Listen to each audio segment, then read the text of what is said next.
take the average.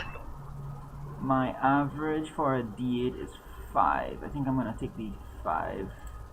It is a D8, right? Yeah. Yeah, I see what you're talking about. At the same time, though, I still don't. Oh, wow, he was. I showed him call sign Lecter, and he immediately hung up. He was like, "Oh no, no, no!" Alright, so that takes me to 95. Oh my god, man. Welcome to I Komodo get Game another 34. meta My name is magic. Neil, how may I help you today? I work for and I was wondering if you. What else do I get? All right. So what else you can get that you should do in the background? So you guys find yourselves standing in a glass room with a door in front of you. Yes, that's a slight retcon. Inside the room, you see the body of a dead, what looks like to be one of the same beings that was using slow spells on you. It's called a slow folk. And you see a dead, naked one in front of you. He is clutching onto a key card of some sort. As you stare into the large, icy cavern, you notice several dragons and some humanoids walking back and forth. And at the very back, you see a gargantuan white dragon perched on part of the mountaintops. When you look up in the sky, you see that there is no ceiling in this room. It's night. It's dusk. The moon is coming out. I'm sorry. Actually, it's nighttime. The moon is out, but it's still snowing inside of this place.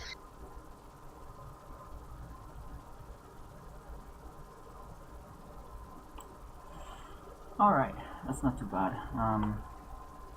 Well, actually, it's a symbol that these ice dragons have been having an effect, huh, guys? Yeah, I don't think the snow is normal. I think if we're going to get right to it, we have to figure out, is the anvil on the other side of this dragon? And if it is, how do we get to it? Do we go through the dragon first? Do we try to get to the anvil first, get our weapons, and then fight the dragon? And we put the dragon off for that long? They're all thoughts that I have. I don't think there's going to be any sneaking by a literal room full of dragons. No, sneaking was not my thought. Running? I was thinking more of diplomacy. You remember Because- how that worked out last time, right? No, no, I don't. However,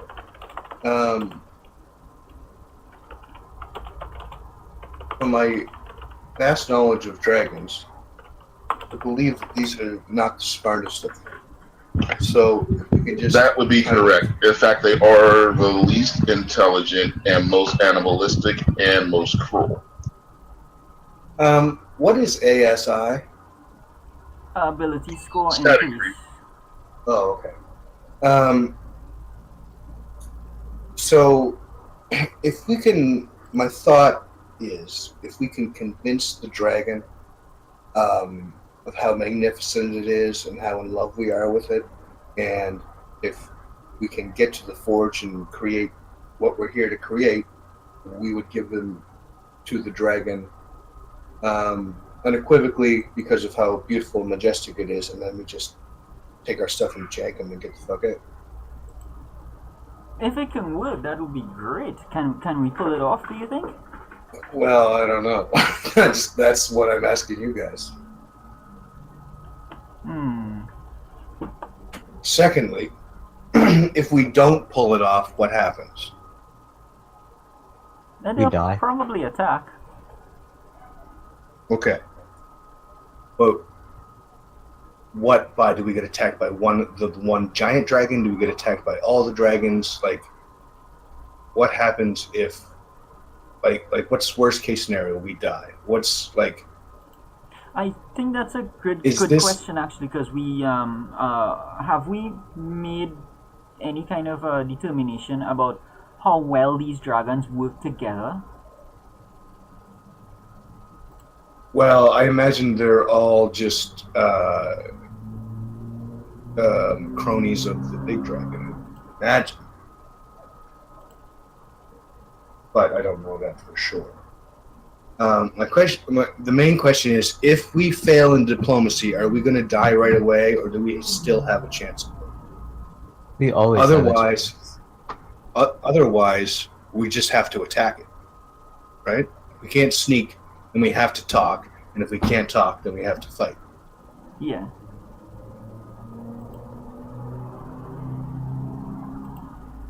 So, what do we do first? I guess we don't really lose anything by trying to talk, because we might as well, right? Or do you think we should sneak first? Because I don't think it's possible to sneak through there. It's just too many eyes, right? Yeah, I don't know. I know I'm not a great sneaker. That's for sure. So I don't know. I don't know how that would work. I mean, I honestly don't know. Like, these are the things that occurred to me. I don't know which is the best or which is the most likely. But if somebody's got an idea or something to add or anything, it's all good.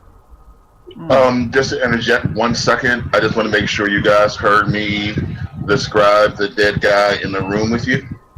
No. Yeah. There's a key card. Yeah, he's got a key card.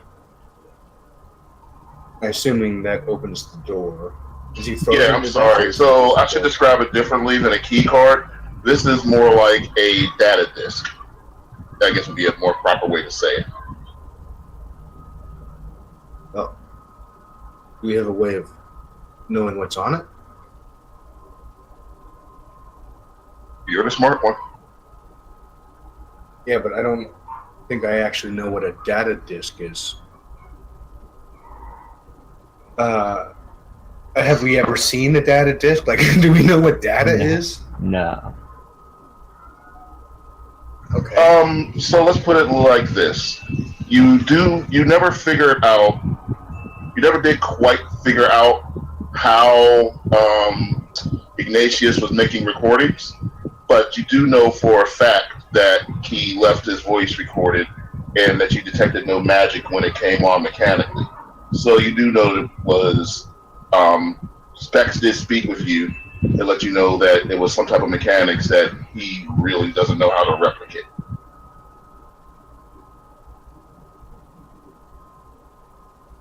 So Specs doesn't know how to read the card. Is that what I'm hearing? He hasn't been able to replicate the technology yet. No. Okay. But he also never saw a card. Hey, does anybody know what that little card thing is? All the holes in it? Have we seen any receptacles or slots for it along the way? Let me see. I will have all four of you give me a memory check at advantage. She'll take the thinky stat of your choice. This is a team check. The Absolutely. thinking stat I'll of your do. choice. Yeah, I know. I'll do history. I will roll strength. Muscle memory does not count. Oh man! Yeah, that has got to be one of the weirdest ones I've seen. No, as a matter of fact, you know what? You can have muscle memory, sure. Why not? Oh, that's Don Quixote versus the windmill. Yeah. Last time I punched something, I'm gonna punch it harder. I'll punch it until I know what it is. Okay, so your memory tells you that before you left the room you've been using as your HQ, one of the things you notice is that there were a lot of notes, and the notes were stored a specific way that you could read in the platform room. So you're kind of thinking that they were storing a bunch of information in that little room, and you're just taking back to that little room. Yeah. Okay, well, I guess let's take the card back to the little room.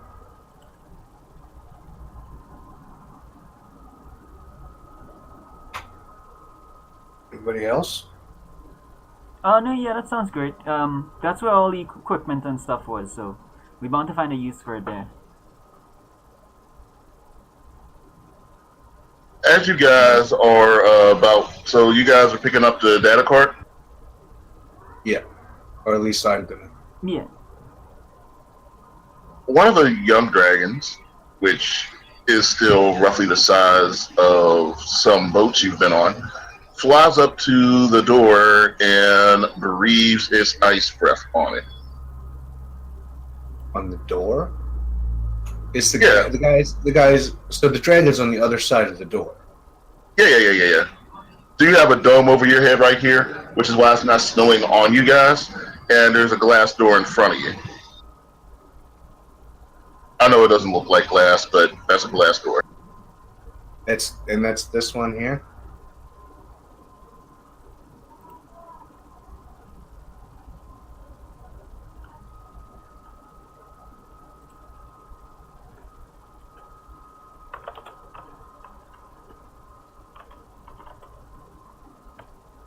Okay, so how? Shoot, trying to look and get this straight in my head.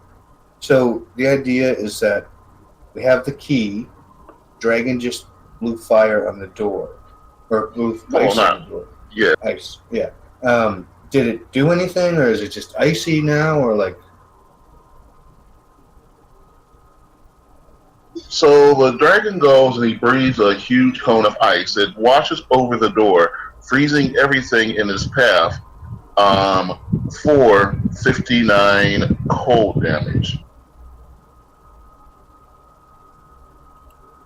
Except for people who either would have made their dexterity safe or people behind the secure, what do I want to say, ergonomically sealed door.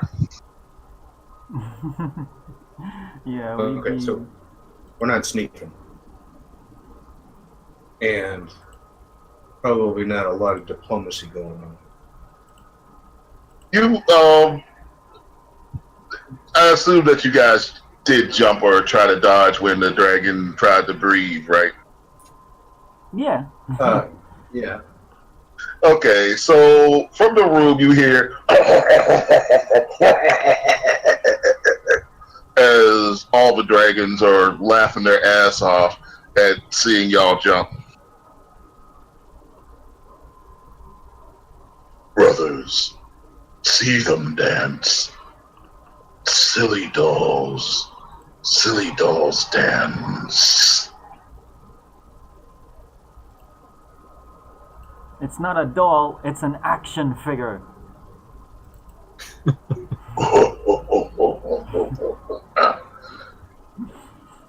I'm Caretakers. going to go back to the other room. Caretakers. Can you remove these action figures from their box?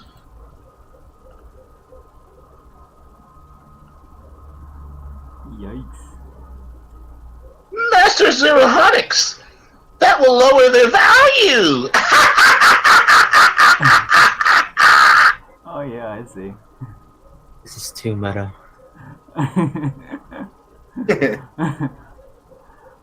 Okay. So yeah, all right. So what's the tally here? Do we head back to the room now, or do we where's the ice? The ice is on the other side of the door. The Okay, so room that's is the the only door. real clue.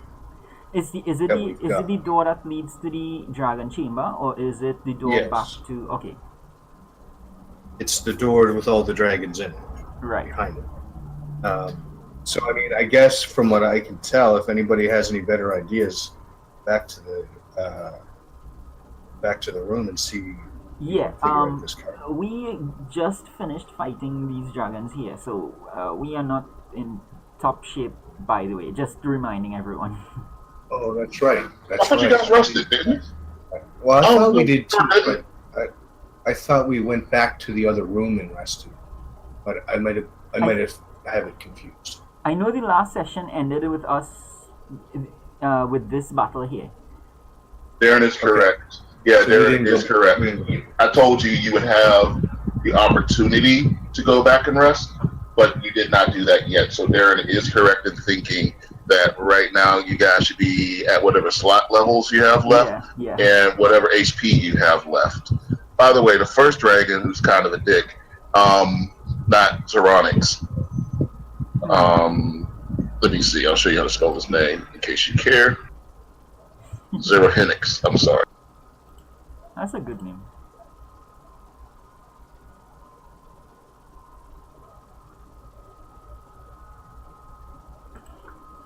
Anyway, that's not Zerohenix, but one of his clones, that's what all the rest of these guys are, flies down, the one he breathed ice on before, goes down, and in the frost of the glass, he scratches out the words welcome, spelled like.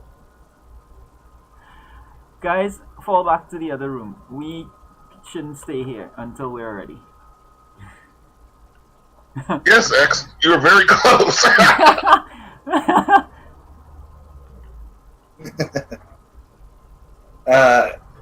Yeah, I don't think we need to sit here and taunt these dragons anymore. Wow, that is a very creative way of looking at it, Herbetti. Well, yeah. Well, it's not. We don't need them to keep breathing fire on the door and laughing at us. No, it's just funny that you said you were taunting them. Yeah. I'm gonna Wow. headbutt the plexiglass. What I meant is that because they seem to be very concerned about what we're doing. No, I hear you. Yeah, go ahead, headbutt the plexiglass. Yeah, the caretakers kind of dive off of their little platforms, and the two guys nearby, they kind of just run off into the corners. So, you did scare those two people.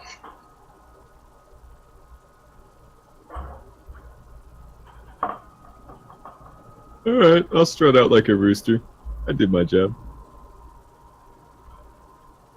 I'm gonna assume we don't get a Zunkarat pushes X forward on this one.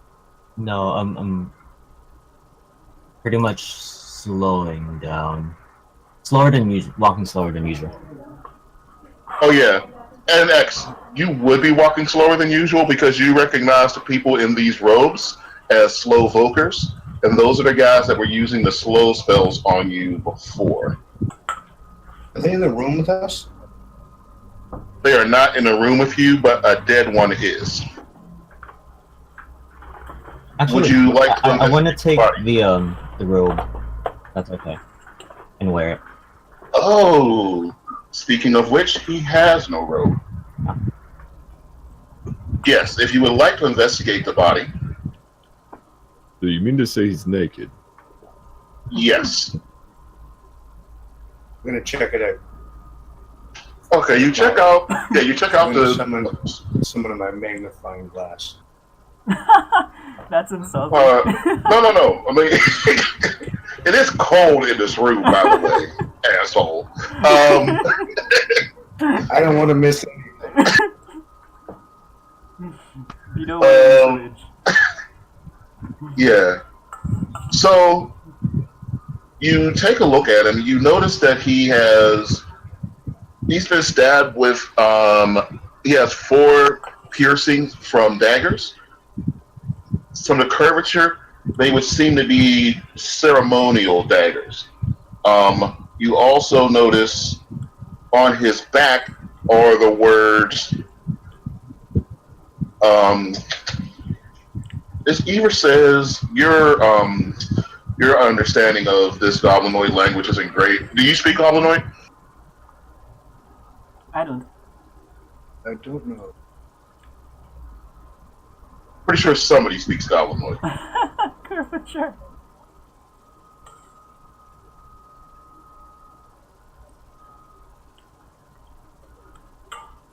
I know that X speaks Undercommon. Yeah, but we're talking goblinoids. These guys, this is absolutely not undercommon. Okay. And you don't know that X speaks undercommon. You think he does. How else would he talk to weird drop people? Yeah, I mean, that's just your simple thing of you must speak undercommon. Okay. So, if nobody... I'm still trying to check my guy. I just crashed and I'm trying to log in. All right. We're going to assume that you guys, even if you don't speak pure goblinoid, you at least speak enough, like, you know, a cop in Miami is going to speak. Okay, cool. It says, traitor, they've scratched in the words traitor, deserter, bad dad onto the back of this goblin person.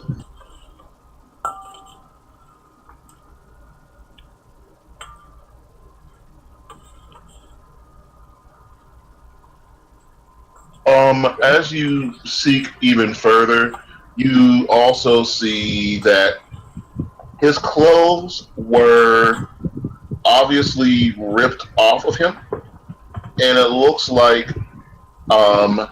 he may have had some type of tattoo or brand on his chest that has been cut off. So there is about a 4-inch square area chunk of skin cut off of him over top of where a goblin's heart should be.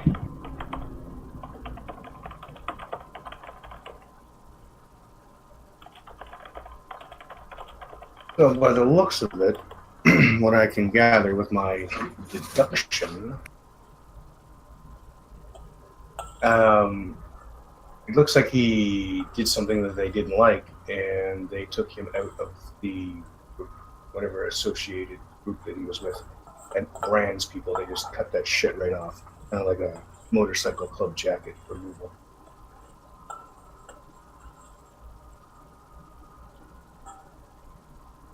That's my working theory. That's not bad. I forgot how to whisper on here, but X, that's a yes. Coincidentally, though.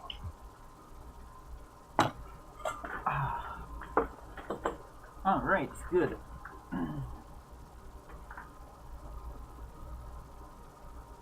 All right, so you guys are gonna head back to the other room. Mm-hmm. Oh, okay. Go ahead and give me a team stealth check. We're gonna divide it by 4. The number you're trying to beat is whatever, 12.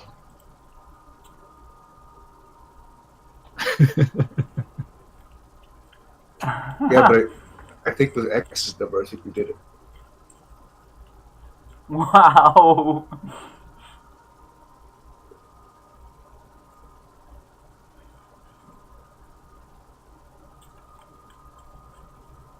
Okay.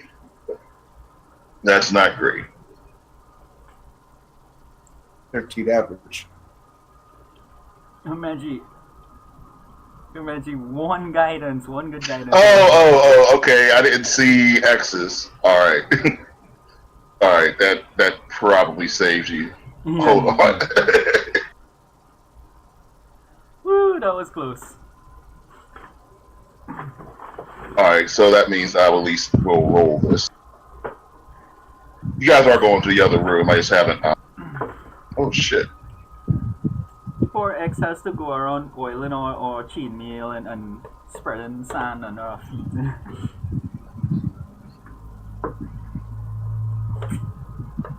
And now I just fucked up my screen because I was pushing control while using my mouse wheel. Oh yeah, that screws up. And it is slow fixing itself. Yeah, Roll20 is not going fast today. There we go. Okay.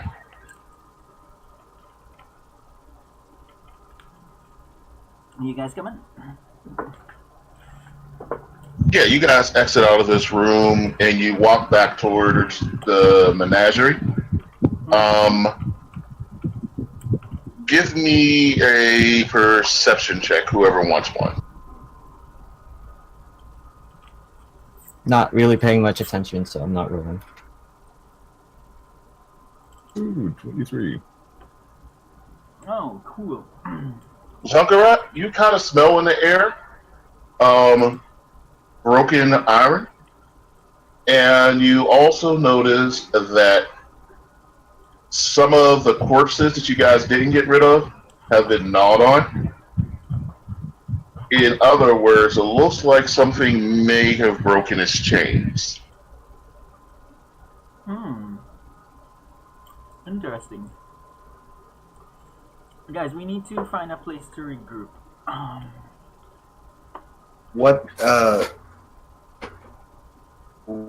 What happened to the chains? They Something were is broken? loose. Yeah, there's a creature that is loose somewhere. Between here and our hiding room? Maybe. Zunk, you tell us that, right? Well, back the way we came, yeah. Mm-hmm.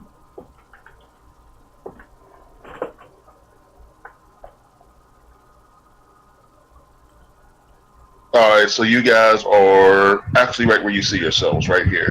Mm-hmm.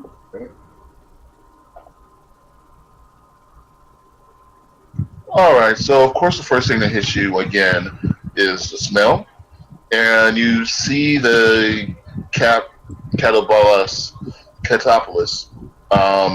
just kind of going back and forth right around your hideout, your HQ. Oh man, that thing is nasty. Anybody like deal with this animal? Does anybody have the? I'm trying to figure out how to not come out and say, does anybody have control animal or befriend animal? No, Somebody that's no. Literally, though, you are a magic user and a studier. I believe it's perfectly within character for you to say that spell exactly. Okay. So does anybody rocking an animal friendship or some sort of thing to charm this beast out of the way? You also know it's not an animal. Oh, what is it? Monstrosity? Correct. Never mind, it's a monstrosity. I mean, Control Monster would work on it, but you know it's not a straight up beast. Beast, okay. Does anybody have control monster? That's a pretty experienced spell, is it? I think. It's either a 5th level or 6th level spell, I believe. Okay, let me see. Choose a creature that can see within range. Target must succeed. It does not see 6th level. Okay, it does not see you yet. By the way, it was eating one of the bodies of the Knoll flesh gnawer. You know, we could just ambush it. Yeah, why don't we just try to walk past it, and if it attacks us, then we attack it, and if not, then we don't. Well, if it sees us first, then it's gonna attack first, don't you think? For the most part. Maybe, but if it's eating something already, it might already be hungry. I'm Or just might gonna already- blow it might away. not be. I'm gonna help out. Okay, it's a good idea. All right. Go ahead and let's roll for initiative. All right.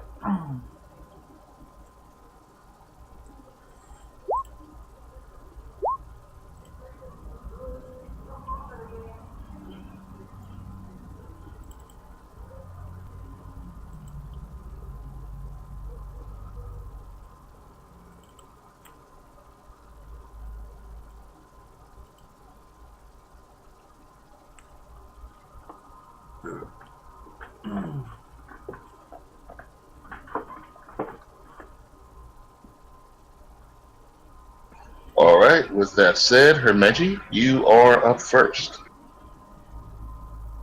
Okay, let me just look at 2 spells first.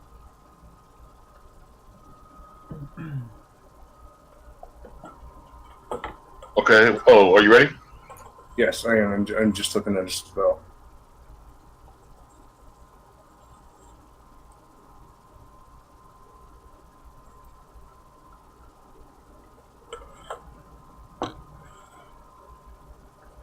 So,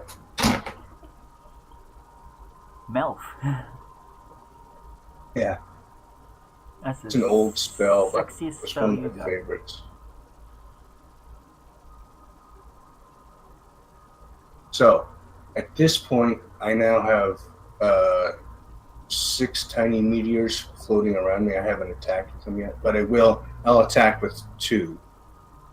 Because I think that's how many you can attack per round with. It's 2 per round.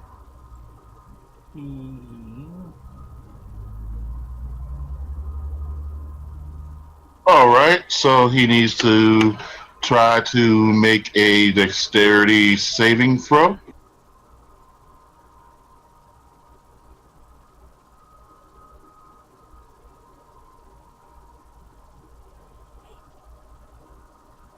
He fails, and he takes. You said you're throwing. I'm going to throw 2. Oh, okay, So I take. I guess I roll another 2d6. sure. Isn't that 2 rolls of damage on there? No, the first one is for damage, and the second one is for explosion damage at that fire damage. Cool.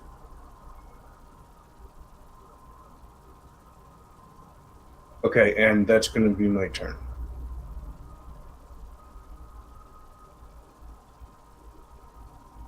So is that 16 damage or 21 damage? That's 21 damage.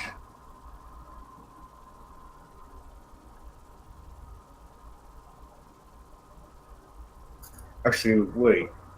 If I throw 2, then he has to make another saving throw and take more explosion damage. Yeah, so the first one is 11 damage, and he has to do a second dexterity saving throw. If it works, then we'll take the 10 on that.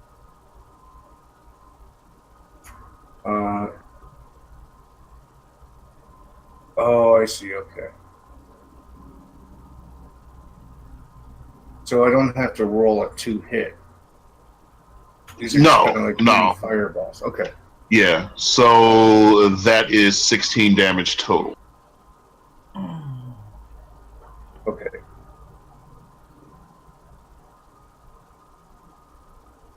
And X, that does wake him up. He sees where the fireball came from, and he is looking angrily at you guys. X, it is your turn.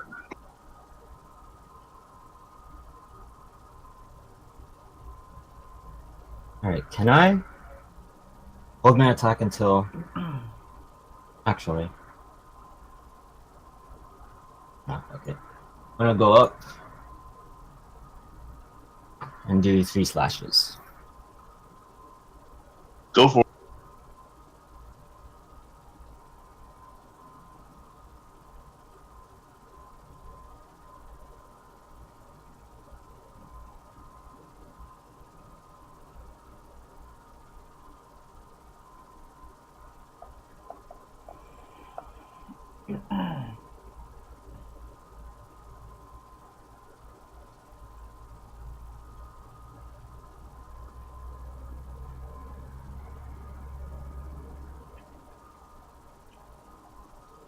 All 3 of those hit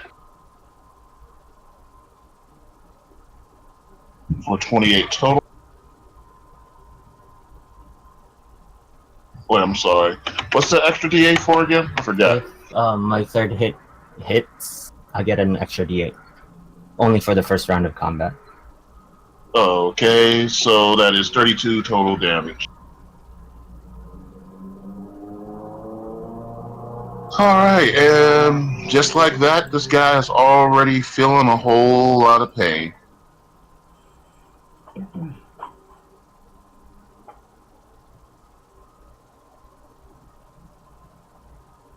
He is not a happy camper, and he is not a happy camper with X in particular.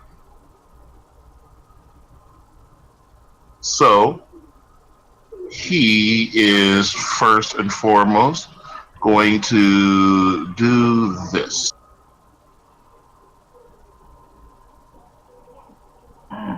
So go ahead and give me a con throw. Okay, you did pass that, so you're not sick. That's just by standing anywhere near him. That happens, so that's not actually an attack. For his attack, though, he is going to swing his tail at you.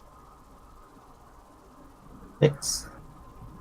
All right, so that's going to be for 20 bludgeoning damage, and you need to do a con throw, or you'll be stunned until the start of his next turn. You are stunned. And he is going to turn around, look at her Meji, and he is going to shoot.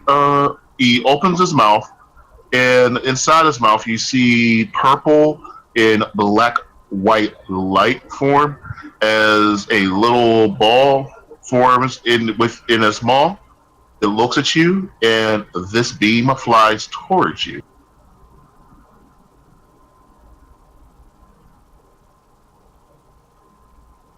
Wait, are you within 30 feet of him? I don't know. Oh, just 30 feet. Yeah. Is it a con save? Yes. All right, you needed that.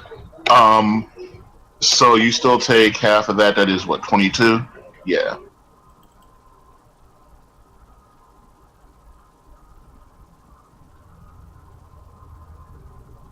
All right, that is no, it's not his turn because X is stunned. He is going to walk up to Zunkarat and just stand and smell bad right in front of him. Of course he is. So Zunk, first off, give me that Constitution saving throw. Alright.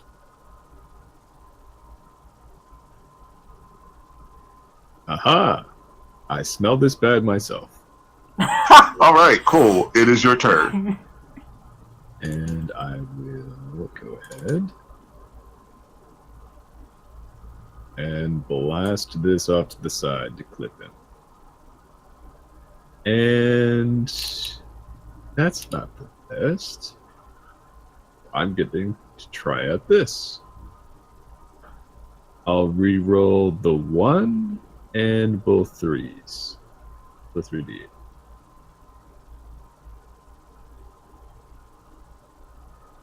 And that didn't quite work out. But That's not bad. it's still cool.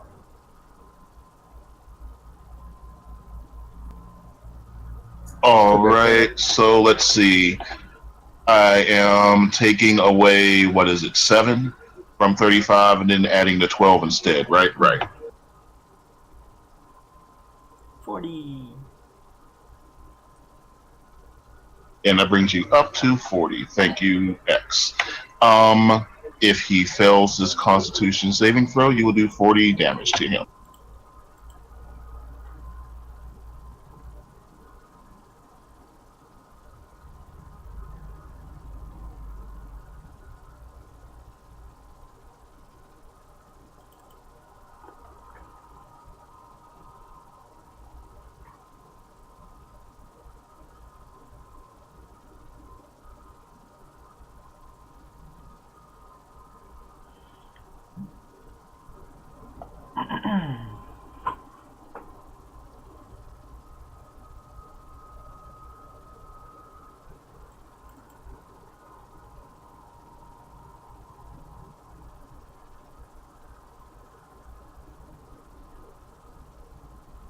And a giant whiff as he does not pass his Constitution saving throw. You do 40 cold damage to it. The creature that was one full of stench raises his tail to swing at you, but as it starts to raise its tail, its entire body and fur start to form ice crystals until the entire creature itself turns into ice. And as it swings its tail, it does so harmlessly against your head, and it shatters into 1,000 pieces on the ground. Good job. Huzzah!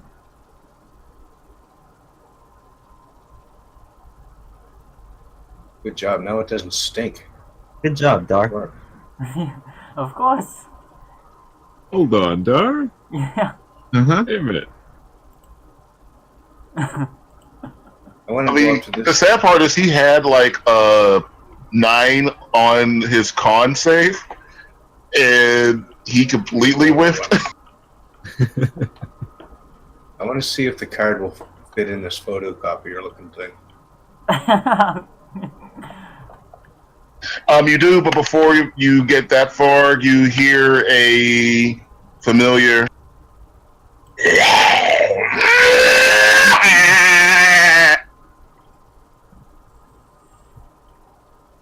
The fuck was that? Okay. Didn't we kill that thing already? No, you completely ignored that thing. What was it? This thing? You never saw it. It was up north, and you decided that you didn't need to go up north to visit anything that made that sound. Oh, well, that is a good point.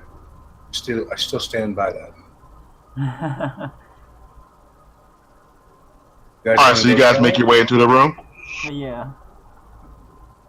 Let me see if this thing has anything you would want to loot. Do you want to take his head or anything? You do remember the Emerald Eclipse, and some other people seem to be afraid of it. Take which thing's head? Whatever it is. Oh, the cattle blipped Yeah. this.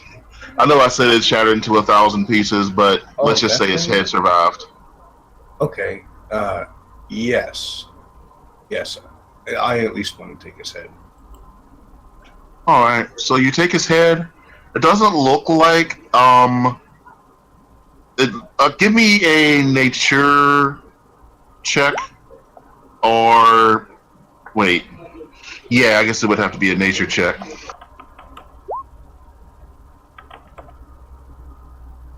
Okay, so you don't quite see exactly how to completely recreate the death ray charge, but you do manage to get the gullet and the organ that was used to create it. With some studying, maybe with the help of specs, you might be able to figure out how to recreate this death ray if you give it some studying, stick to it, and just keep working on it. Death ray gun. Thanks for watching. Please sub. Yeah. How big is the head? Is it bigger than 3 pounds or 3 feet and 10 pounds? It is. Wait, 3 feet? I think that's what I can summon. Wait, you said 3 feet and 10 pounds? Yeah, I think so. I think that's what I can summon. It's either 3 feet or 10 pounds, or it's 10 pounds and 3 feet. I'm not sure. I'm going to go ahead and say that you need to carry it. Okay. That's fine. I just want to know if it's too big for me to be able to summon a lookalike or whatever. Yeah, I know what you mean. So we're going to go ahead and say that, especially because I don't know. I believe it's usually for like inanimate objects, and I know obviously with being a head, it's automatically inanimate. But I don't think like you can, because otherwise you would be like the most evil, untrustworthy bounty hunter in the world if all you need to do was get a wanted picture of a guy, come back with the head, and say, "Hey, I got his head," and then start collecting bounties all over the place. Yes, but the summoning thing is clearly summoned. It's like glowing magic to 5 feet, I think, something like that. So okay, yeah, that's true. That is true. For right now, let's go ahead and put it in a bag. If the time comes where it would be useful to do that, we'll address it then. Perfect. Okay. The thing that screamed was not the thing that we just killed, right? It was not. What you definitely heard from there was the roar of a lion, the yell of some type of dragon, and the baying of a goat. The buy-in of a goat. Anyway, it's something clearly unholy. Or braying, whatever you say. Whatever fucking sound ghost made, it made a goat sound. Bleating, I think. I don't. I mean, I think the first idea was a good idea. We don't need to fuck with that. Let's not ask for problems. I kind of want to kill it just so that I don't have to hear that sound again. Yeah. Are the rest of you guys in the room with Are the rest of you guys in the room with Hermeji? Yep. Yeah. Yeah. All right, go into the room with Hermeji then. Oh, this room up here. I thought we weren't in that room. Yeah. Yeah, you guys are all standing on top of Zunkarat. Zonkarat was on top of me. Phrasing and no.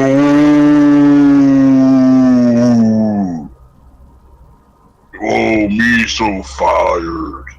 No. How him get killed? Damn.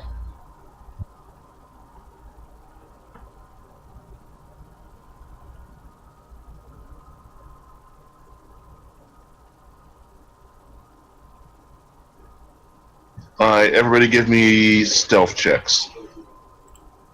Stealth indeed.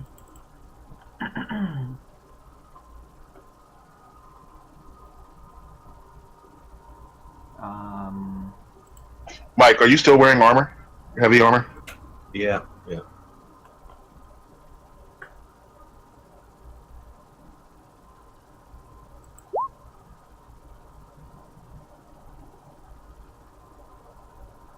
I don't think there's any save in this one. Well, there is. Trolls are dumb. He still needs to perceive you.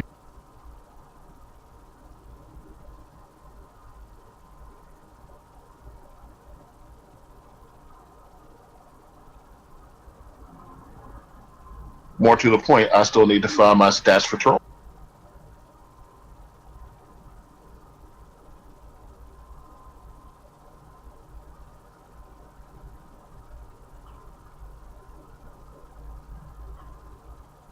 All right, and he is going to try to perceive you guys. So let's see, you guys got a 7, a 9, Again. a 13 average. If he matches or beats it, he will notice you.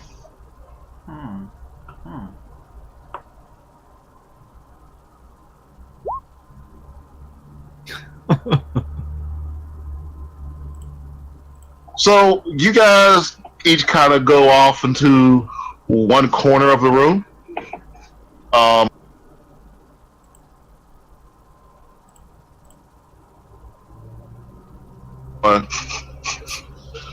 I swear I hear something. Where is it? Still stink here. Still smell like him. Me miss him so much. Man, he stink though. Stink so bad I can't smell other things.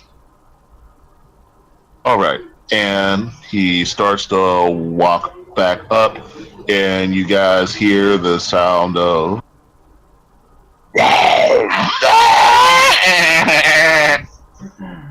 You be quiet, get back in cage. And he walks away and disappears from view.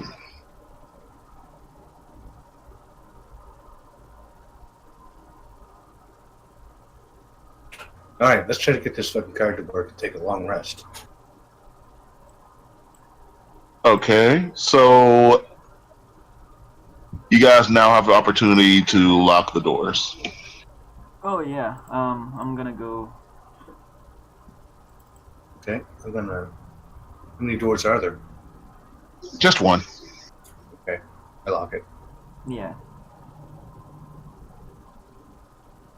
Alright, so as soon as you enter the thing, you hear the voice of Professor Ignatius.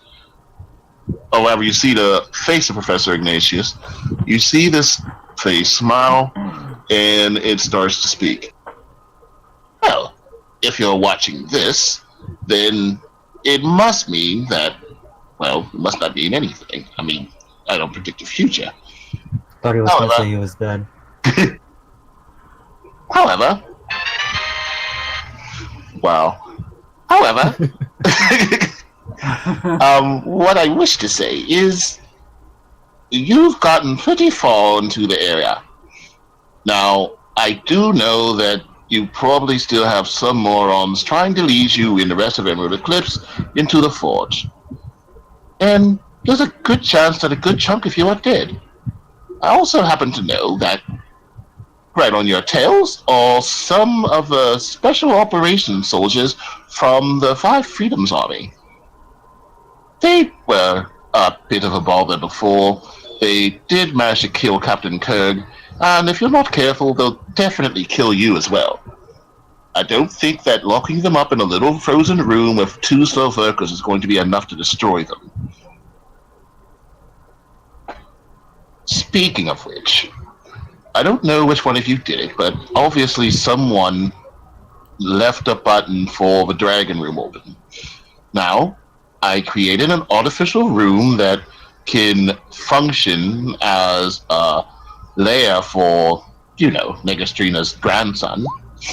But if you've let go of the rest of those clones, it's a bit of a problem. Anyway, make sure that the rest of the caretakers don't go over to them, or if anything else, just be very careful. Furthermore, there are several other parties here. You do not try to make deals with the Drow. They are not sporting, they do not like us, they will not talk to us, and they have no desire to see us have the Forge at all. Just stay far away. They are our enemy. The Dorogar are dumb. They work with the Drow only so far as that's where they get the iron ore from. They may be a little bit more amenable, but they're dwarves and they're angry, and honestly, they're not that much more personable than the dwarves from the Five Freedoms Army. Oh, and don't even think about those cold bastards. All they want to do is just get back their queen. Don't be like Piraeus and go and get your fool self sucked up into their little game. Not unless you know how to play the game better than them. But that's me. So, ta-ta for now. Inside, even if you decide not to listen to me, you will find some ways to get to the different areas that may, in fact, help you. Also, you'll find ways to the areas that don't help you. For instance, stay away from the Drow. In other words, don't push the button that reveals the secret passage to where the Drow live. That's all for now.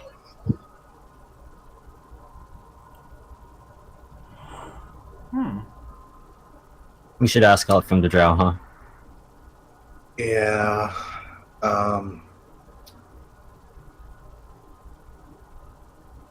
Oh, by the way, you guys also get a call. The speedy guy who was there before, the one who gave you guys your armor or whatever he gave you last time. Yep. He runs in because the area is still kind of clear from here.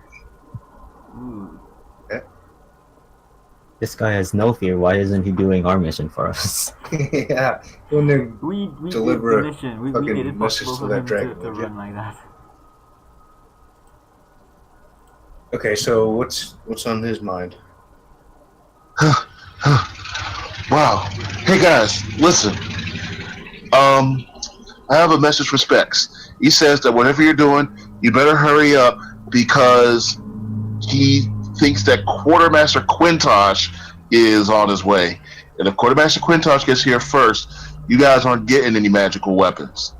He'll lock this whole place down, and who knows who's going to see anything come out of here for a while. Fucking Quintosh.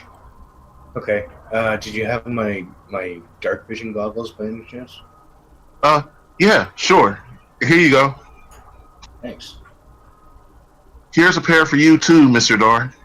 Excellent, thank you. I believe the other two of you have dark vision. Yes. Yes, but I'm gonna ask. Where's mine? We actually have a pair, but yours just kind of function as sunglasses. But you can still have them if you want. But I don't have dark vision. I can't see in the dark. I'm human. I can't see Oh, anything. right. Sorry, sir. Here you go. Because words note said that you picked up some type of way to see in the dark. Now be careful. Army intelligence, huh? Yeah, especially with Quartermaster Quinn. Wait, sorry, I misspoke, sir. Spoke out of turn.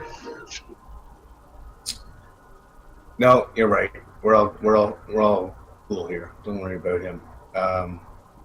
But yeah, all right. Well, thanks a lot, and all specs. We appreciate the goggles, and let's hope we don't die. Yes, sir. He also passes each one of you guys a healing potion. It'll be 1d8 plus 4. Oh, nice.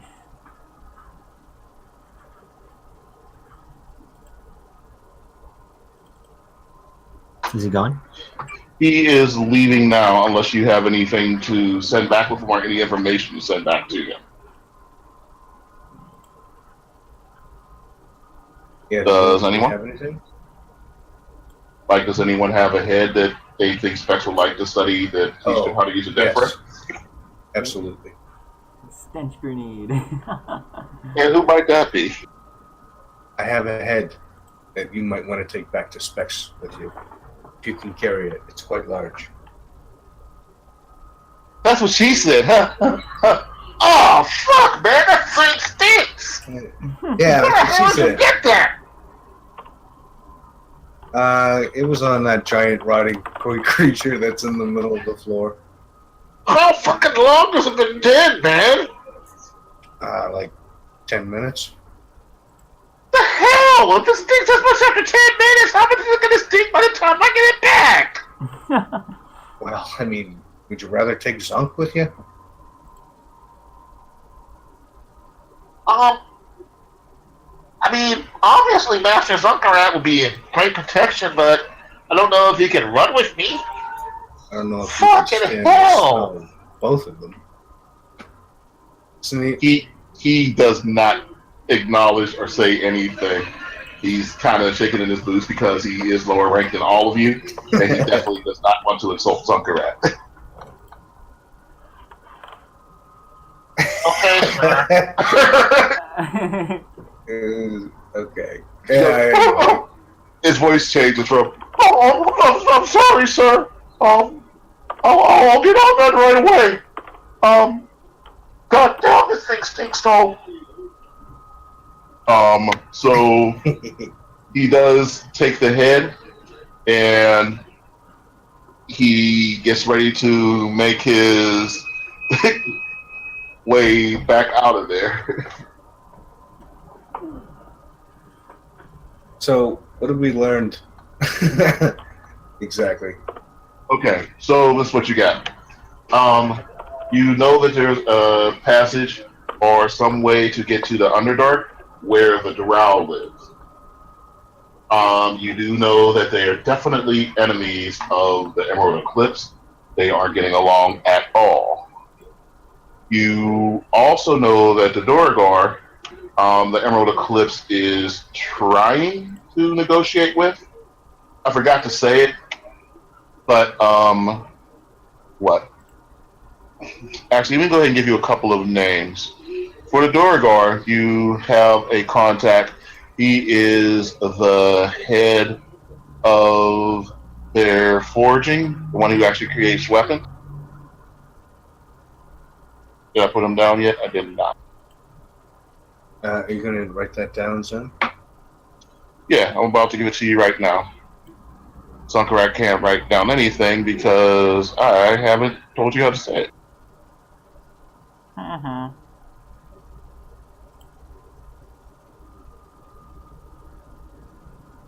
So, X, you have. Do you have contacts with Drow? Why do you ask? Well, here's what I'm thinking without knowing anything yet. If we're going after a So wait, you're forge, asking this OOC because Hermeji has no reason to believe that um, X would have any type of dealings with the Drow. Actually, no, he does. I might be the only. Okay, all right, cool. So, if we're going to go after, if our goal is weapons for the forge, okay, then I'm thinking befriending someone who's in charge of weapons, like from the dwarves, would be a good idea. But if we have a contact with the drow, I would also put it at equal standing, I would say. Maybe even more to the drow because we actually have someone to talk to. Otherwise, we'd have to make new connections with the fucking dwarves. And, I mean, a dwarf guy who knows how to make weapons is probably in our favor, I would say, considering what our goal is. To be fair, Emerald Eclipse is kind of making a deal with them, so I don't think I would want to be aligned with them in any way. I spelled the first one wrong, but that just gives you an idea. His title is Akusencha Jamunji. All it means is Forge Master. So that's a picture of him in the files. You see him. He is the leader of a drow, and he is the head of their weapons division as far as creating weapons, armor, iron, forging type stuff. The drow or the The Dorigar. The Dorigar. Yes, yeah, that's true. They are making deals. Okay, well, I guess that answers that question, right? However, you also have a face for the Emerald Eclipse person who is trying to broker this deal.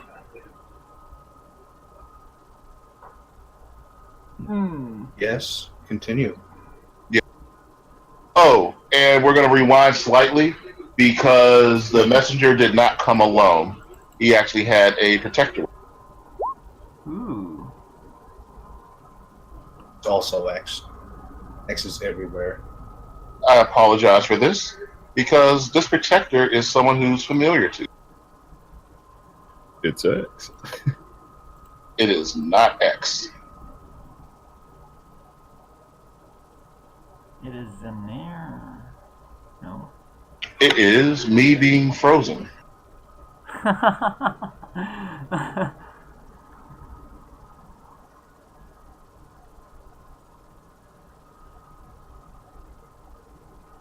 Aw.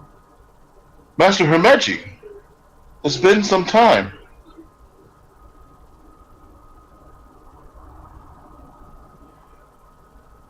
And the rest of you, it's good to see you again. Ilian, how are you making out? You look good, I'm, William. With his I'm doing lips. very well. I'm able to fight again. However, and he looks embarrassed. And he says, dot. You didn't Is this talk the to someone pally or banana the first? fighter? This is the fighter. Okay. So Gonzalez, it's not Ilian. Right. Oh, you're looking good. You look fit. You look healthy. I'm glad to see you're back to work. Putting it together for the army. Good job. Yes, sir. Been assigned, of course, to a new master. A new master. He is not you. Well, who is it? He really, you can see his lip quivering, and he stares at his feet. Look at me, soldier.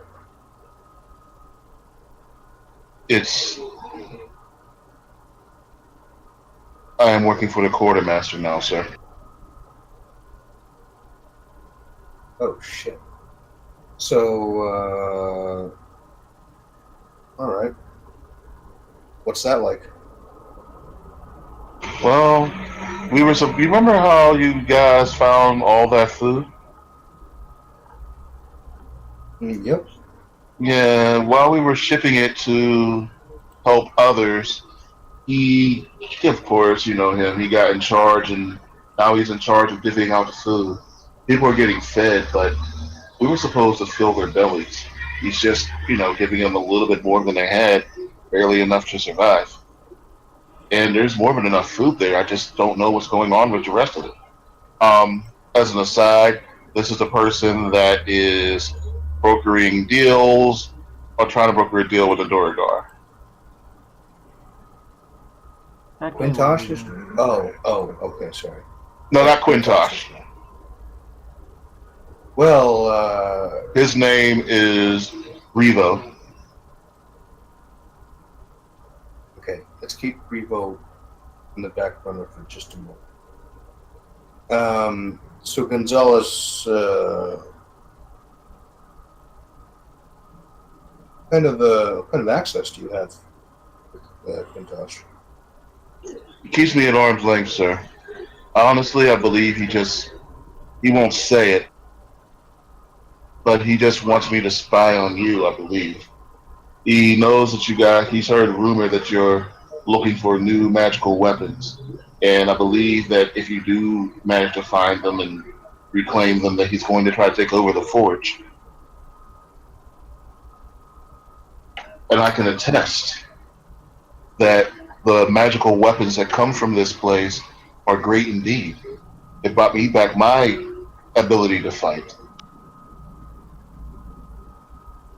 Go ahead and give me perception checks. Everyone? Sure. Hermetia, you may do this at advantage.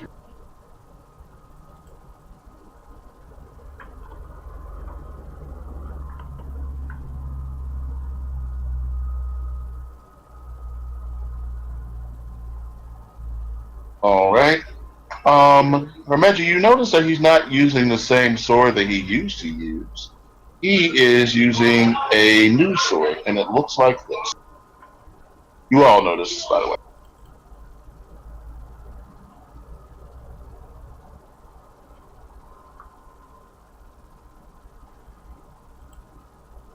I don't know if any of you guys are going to get this. Let's see it. It's okay. I didn't put it up yet. Here. What's it look like in relation to his old sword? Like, is it a brand new sword that looks like just run of the mill army stuff compared to like a? No, Or is it looks like this. Fancy. Ooh, wow. Got a nice new sword there, soldier. Where'd you get that from? Well, while we were attempting to protect the food, there was an old woman and her three other old women. They were beaten down, broken, and they had several scared children around them. Most of the soldiers were dying to an ambush, but I kept fighting them off with what little stick I had. My disease was taking me over, and it seemed that I was about to die. But one of the women said that I was brave and that I had the heart of a champion and I would never give up until I destroyed my enemy. And I agreed. She said, if you promise to never stop until your enemy is vanquished, then I have something for you. And she handed me this blade.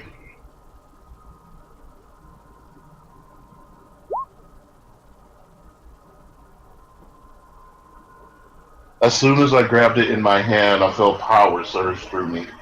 And you know I've never been much of a magical user, sir. I was able to raise the soldiers around me, and they got up. And although they weren't able to stay alive, they were able to have one last moment of glory, and they all fought beside me. As each one of them died, I felt their hopes and dreams flow into my own heart. Now I fight for all of them. and I won't stop until the enemy is crushed. That's why serving after this Rostat Quintosh pains me. He's not a fighter, sir. He's not like you. He doesn't care about crushing the enemy. He only cares about filling his pockets. Yeah, that's something that has come to our attention, I think. So now we have another variable. Oh, by the way, this is OOC. All four of you, I gave different information about Quintosh. Yeah. Okay. So all four of you have different information and knowledge of him.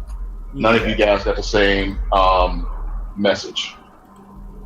Yeah, I think at this moment we were all just kind of like being very careful. Especially since this guy has basically said that part of his mission is to spy on us. Well, sirs, as you've said nothing of finding anything on the forge now, after me saying, hey, did you guys find any information about the forge? No? Okay, great. So Did not. I will go and travel back with our messenger. Messenger. Yes, that's his name.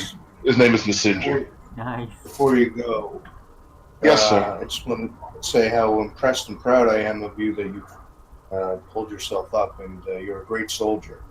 I hope that Quintosh doesn't ruin that, because it would be a shame to lose a man like you. We'll see each other again in the future, I'm sure, and maybe it'll be better for you then.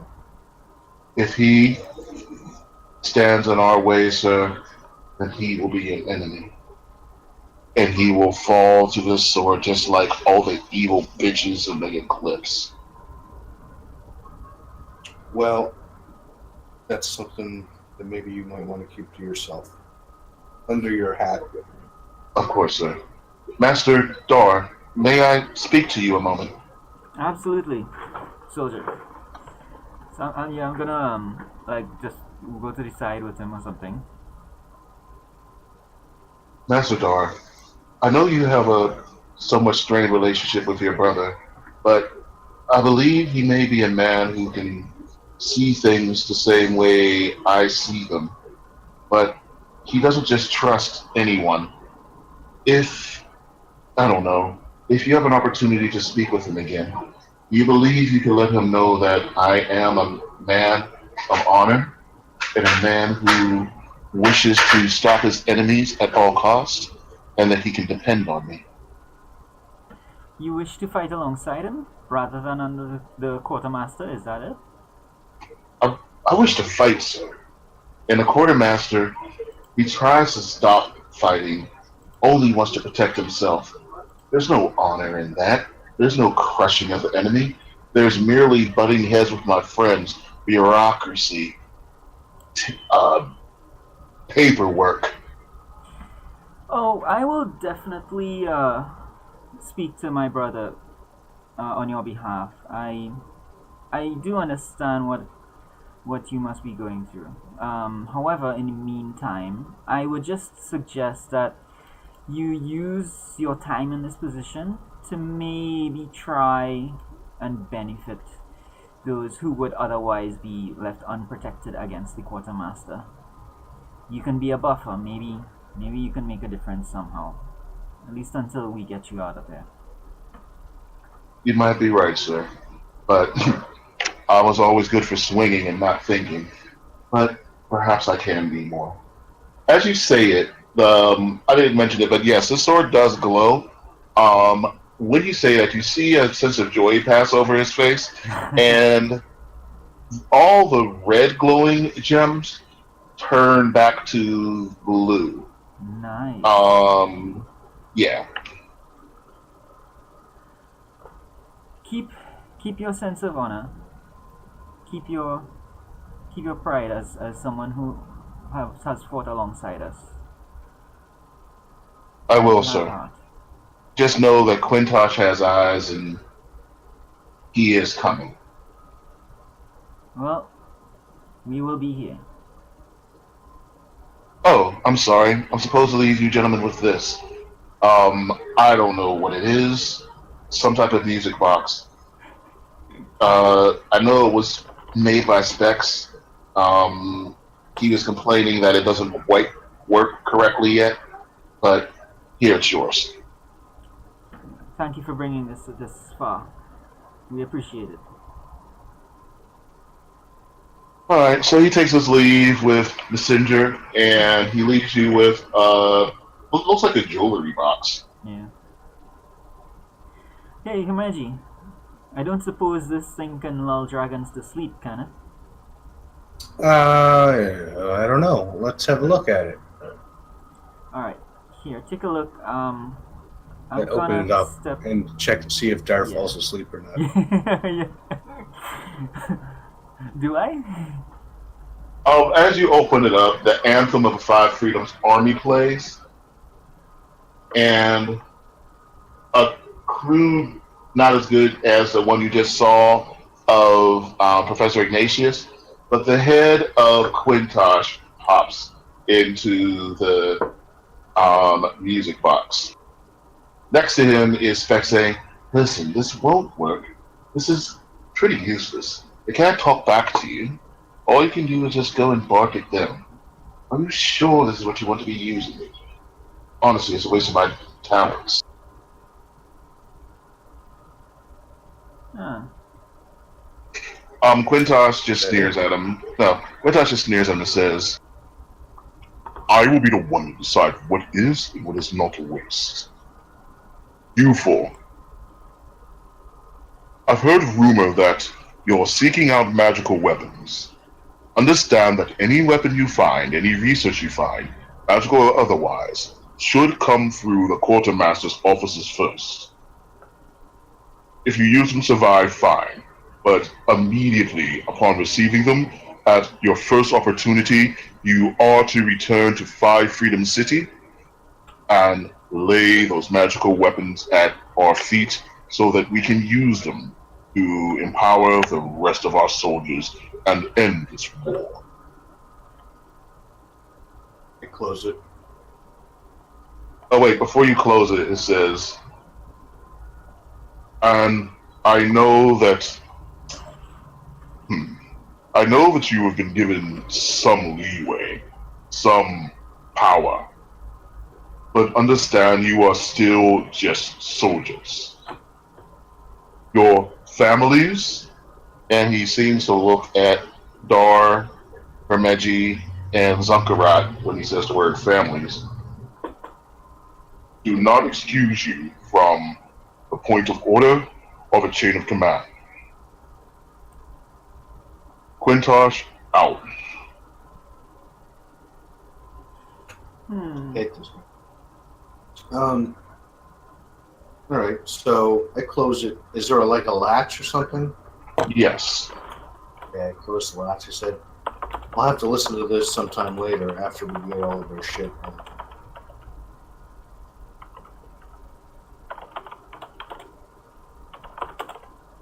All we have to say is that we didn't open it yet.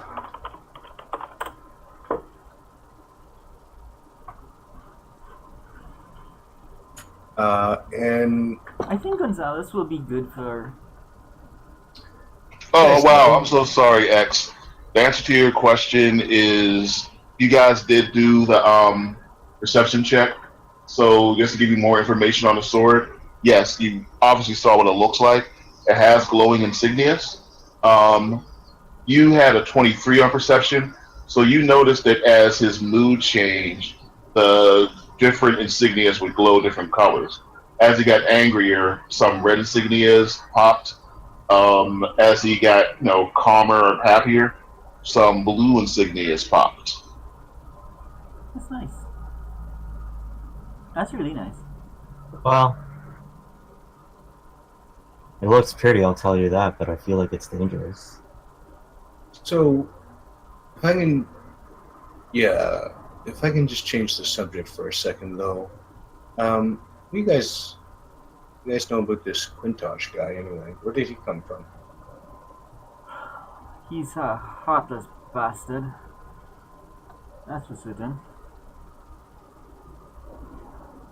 I've only ever really heard that he just cares about the bottom line.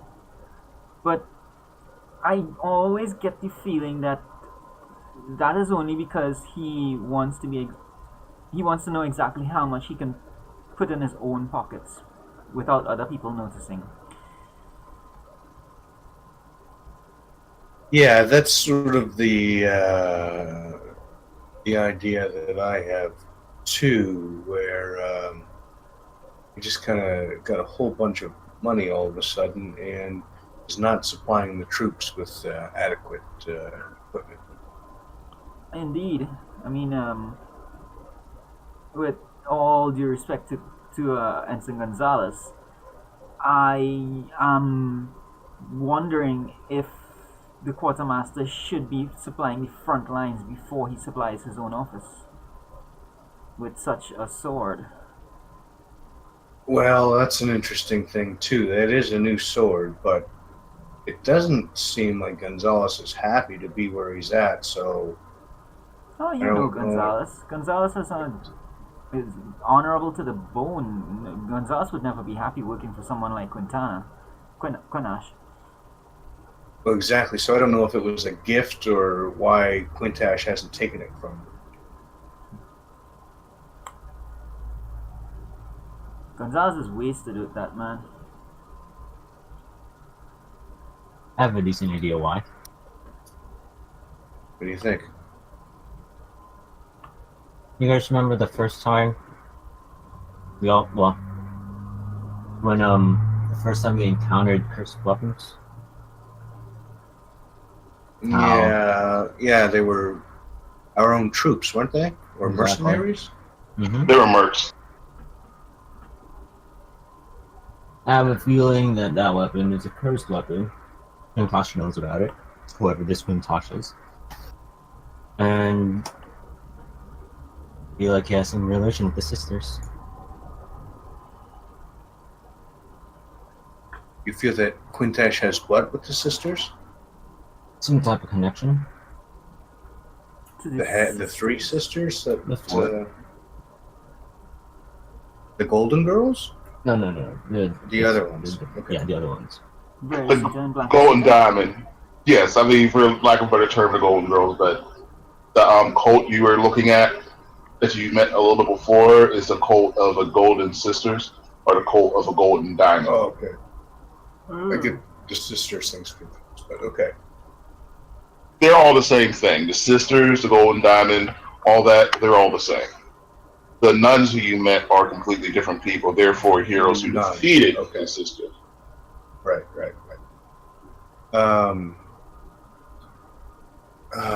Well, look, Quintash is going to have to be something for another day, but he's definitely something that needs to be cut out of the army. All I know about Quintash is that he under-equipped my unit and got my people killed.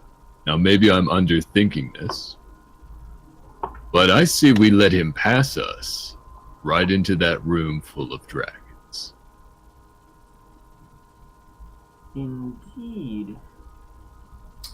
You think he's going to go in by himself or first? He's bringing a unit of spec ops of the most highly equipped people out of his own pocket. I say he can take the brunt of it, and we show up late to the party. We come around and get to the forge. The problem is, how long will it take at the forge, and how long will we have before he gets there? Because if we I have expect both of them to be weakened, and then we take out both of them. You want to just kill the survivor. Yes. That's a fantastic idea. However, we have to be able to explain to the army what happened. We can do that pretty decently. But They how got long is it going chewed to up. take them to get here? Yeah, exactly. Okay.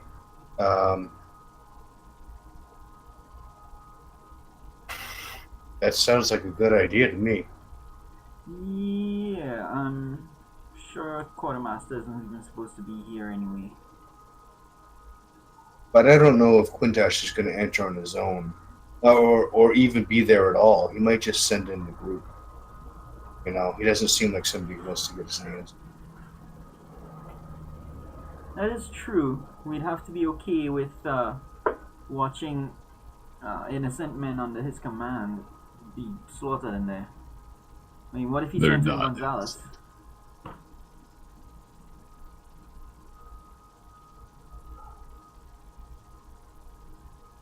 All right. Put it to a vote. I'm gonna drop and sleep. You know what? I'm gonna pass out. Pass out. Yeah, he's gonna pass out because you guys are still have yet to take your long rest. Oh, okay. Yeah. So this guy, and I'm gonna totally forget his name because he's really fucking unimportant. I already did. So now his name is Rayon. Yeah. Yeah, Revo. Except I remember that Revo was a Star Trek character. Like, I think he was a little blue elephant dude who was singing in the cantina. Star Wars. So that rayon, like the material his suit is made out of. Any rate, so he's the one who's trying to make negotiations for the Emerald Eclipse. He has the best charisma out of all of the little orc talkers. So that's just where you see a lot of people who are sprinkled through. That's why they're getting their asses kicked because he's not much of a fighter or a leader. But you know, he's trying to get the Duergar to make some weapons for him or open up a forge for him. Okay. Let's sleep on this. See what we think in the morning, and go from there. I have a thought.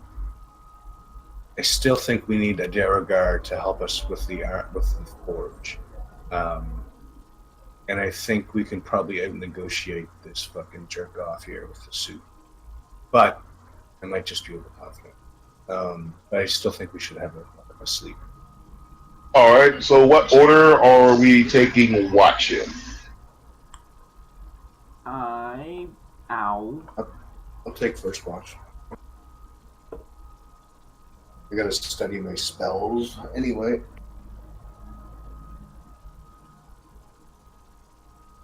Yeah. And I gotta get a piece of your. Cool. Who is taking second watch? I'll take second.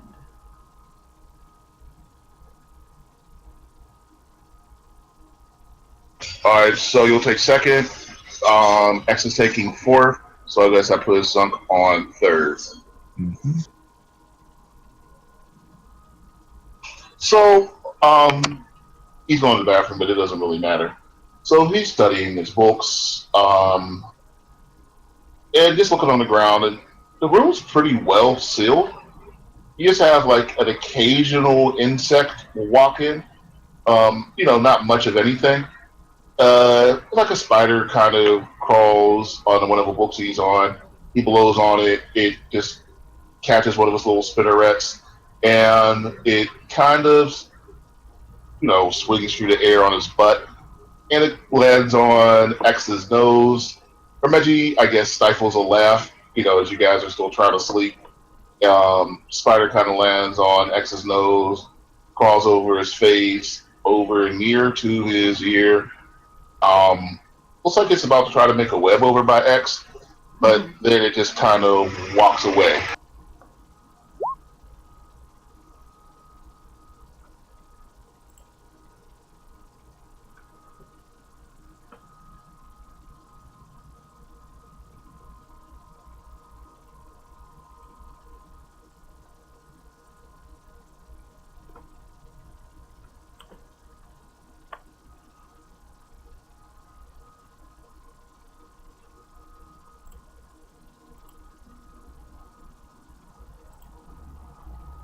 Ooh, brown recluse. you went dark there.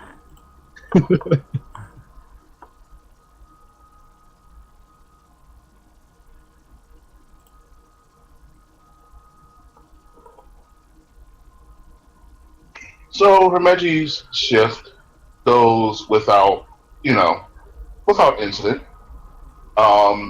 He studies a couple of spells, writes some new things down, and kind of writes an adventure, hoping to figure out this whole death ray spell.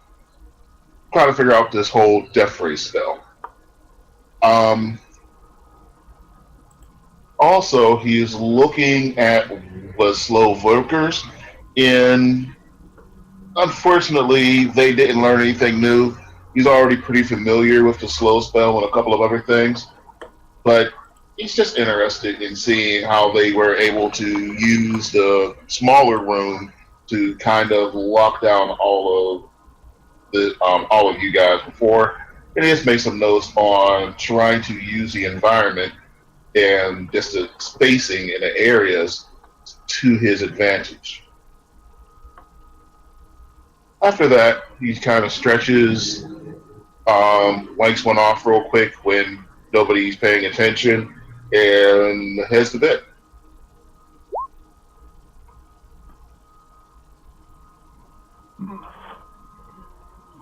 We don't want to ask too many questions. I'm assuming that's me. Wait, you're assuming it's you because I said he wakes one off, or because it was still your Yeah. turn? I just assumed that the one go together. No, just because of everything else. Yeah, that was you. Unless you had anything else you were doing. That was here. You can describe your watch. Just my evening talk with Marduk and my little drink. And Oh, sure. If you want, I will be happy to play Marduk for you right now. well, if you wanna I don't talk really about have much. I don't really have much to say. Just chit chat and how things are going and talking things out, but nothing that really needs to be heard. And then after my shift's up, I'm gonna go. All right, and that brings us up to Dar, who wakes up to a way too happy Herbechi as he walks over to his bedroll, taps him on the shoulder with his left hand, and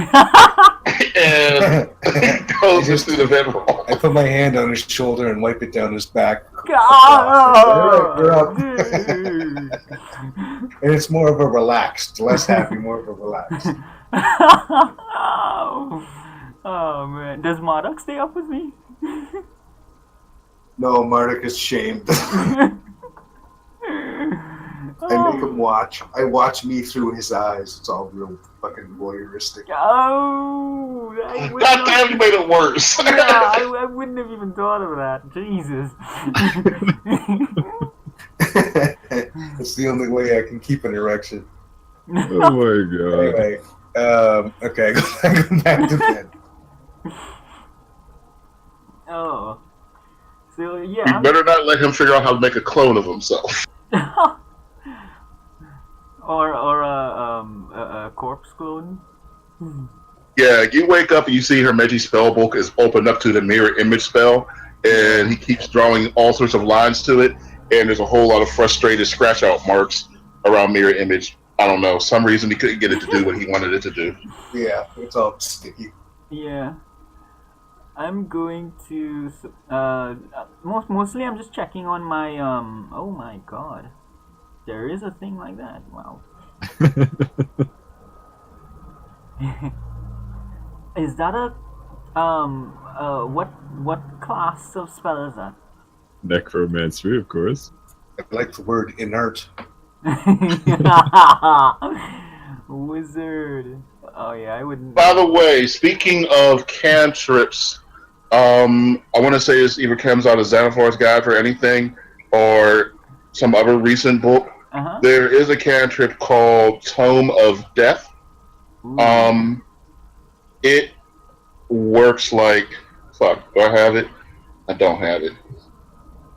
Oh wait, I'm silly. It works like the Death Note. You write their name on it, and then they have a heart attack. No. It's still a like I said, it's still a cantrip, but it's actually for the first time a Toll of the Dead. I'm sorry.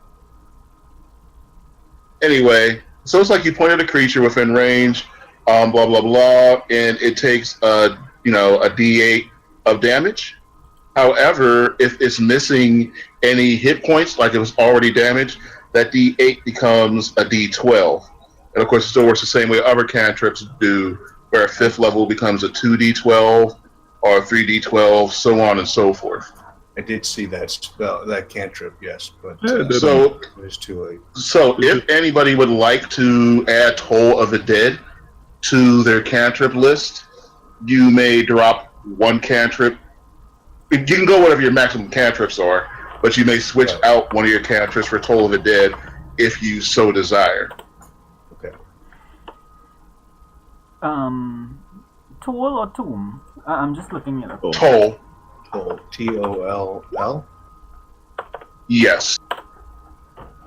Toll of I'll the see. Dead. I don't think that it's going to be written anywhere because Yeah, I I think it's in not Xanathar. Roll 20. But it's not in Roll 20, and No, it's not in roll 20. You would have to put it in. Okay, so this is still Unearthed Arcana, but I'm going to allow it because I want to say it's in. I thought it was in Mordenkainen's or It's in Xanathar's Guide to Everything. yeah, I thought it was in Xanathar's. Okay, so it's official. Yes. Hmm. Let's see, what don't I use? I guess I don't. Oh, and it is a cleric. It can be a cleric. Hmm. Is it a cleric one, or is it... Well, Cleric, Warlock, and Wizard. Yeah. I don't think I would because, just generally I stay away from the necromancy side of it. Oh yeah, I mean, Yeah. obvious reasons for that. Just letting you know it's there. It exists. Yeah. I think it's just cool to have a damaging cantrip that's not Fireball. Yeah. Actually, Yeah. isn't even Spare the Dying necromancy? All healing Yeah. magic is. I actually have. Technically- necromancy. Chill touch is necromancy. Yeah. And that one's necromancy. Yeah, but we all know there's a difference between, well, there's a semantics difference between literally using death of itself and stopping people from dying. No, I do have Oh, a yeah. necromantic spell, which is kind of an odd thing for my character, and I purposely have never explained it. That is inflict wounds. So like Yeah, I haven't. there is that Inflict mystery Wounds to is my a character, that badass he, spell. but that one of the things he was given was a necromantic spell. Well, the bottom line is you need to understand the enemy to be able to fight it. Yeah. You can't just hide from it and cover your ears. Yeah. Yeah. Exactly. Yeah, but I've been meaning to tell you guys you could add Toll of the Dead for a while because it's a truly badass spell, and I just like the flavor of it. Yeah, it definitely is. All right. So you are so Dar, as you get up, like I said, you notice the room around you. You see a whole bunch of books on the different animals. Yeah. See some of the write-ups on some of the different people. Like you noticed, the write-ups on the drow are extremely sparse. It says, amongst other things, they are, all it really says is they're religious zealots that worship the Spider Queen Lolth. That's Lolth. Uh-huh. It has a picture of her symbol, which is this.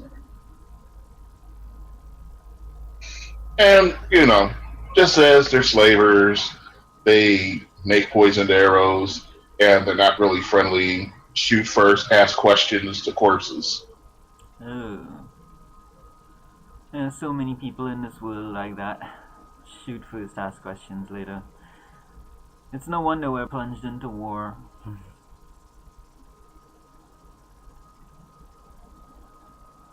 Oh, where was the last sign of them? The Lolth. The drow, obviously you remember seeing them not too far away in a room where they were on a large tower and they shot arrows into the heads of the two orcs that you had as meat shields. But that's really the last time you ever ran into any of them. They were saying something, you couldn't understand them. That it looked like X stood up, gave him the middle finger, and they kind of just left. You didn't hear what X said, so you don't even know that he communicated with them. But yeah, they kind of left when X came up and made some rude gesture at them. I don't make rude gestures. I was talking. Oh yeah, you did not make a rude gesture, but that's just what Dora saw. Okay. I think at this point,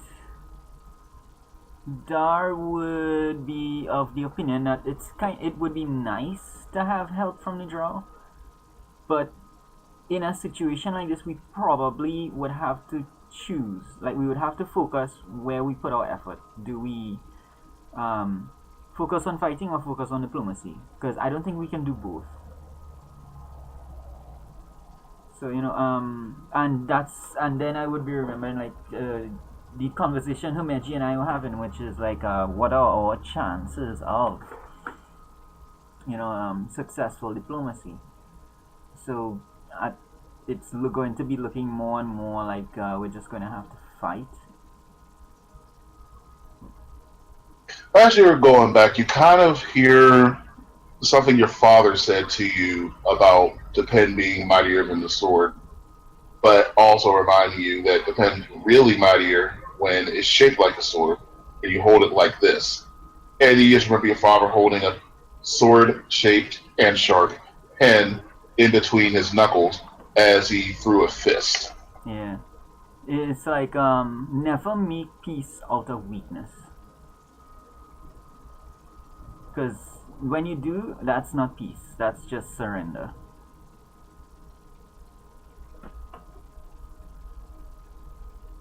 So, leading you to look around the room, you start to, even though most of it is just anti-drow propaganda, Yeah.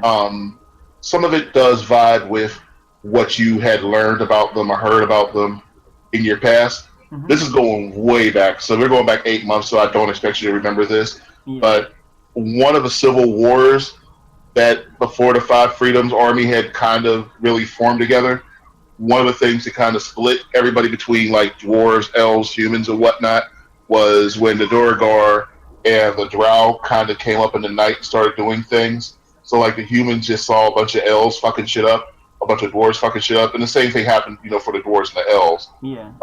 Drow went into dwarf country, and Duergar went into elf country. So everybody was kind of at each other's throats. Yeah. This was all also supervised by the doppelgangers and just really caused a bunch of mess in Civil War. So there's still a whole lot of mistrust that goes towards the Drow. One thing it says is what they're always looking for, of course, is more ways to kind of move the poison, ways to go out into the sunlight without feeling sick or whatever, and of course, finding ways to A, attain more slaves, and B, just start sending out some type of emissary so that they can be somewhat part of the world, even if they are coming at it from Underdark. And of course, they are extremely interested in the next avatar of Lolth. Yeah.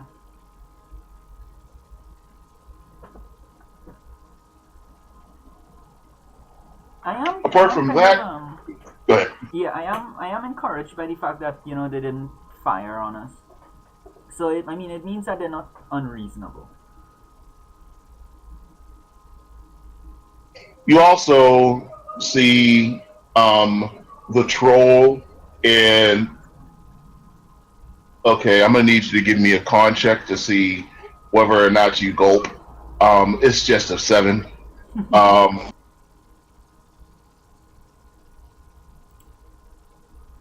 You gotta be fucking kidding me. So you say, what the fuck is that? Yeah. When you see the chimera walking alongside the troll, and you see the troll trying to get this chimera back into the cage.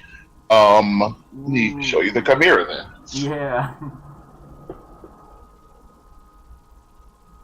Yeah. Sometimes you say something and you just know that the person's gonna pass. Yeah.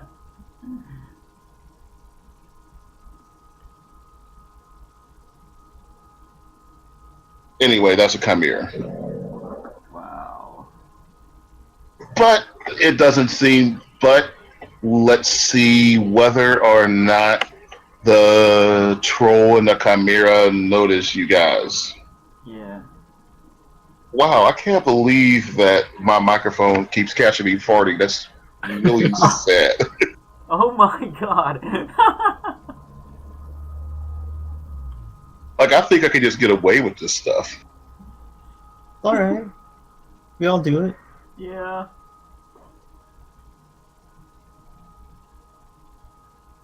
That's how we knew flight was possible. Alright, since the rest of you guys are literally asleep in not making any noise at all, we're all going to put your stealth at, oh, there's really no such thing as passive stealth, is there? I guess there is. Alright, so if his passive stealth is 23, we're going to put the rest of you guys at a passive 15, just because. And since Dart isn't moving at all right now, we'll just let him roll. And he still doesn't notice anything. Nice. He exchanges the thing by his chain, says, "Why are you barking at shadows?" and drags the chimera back up to where his cage was.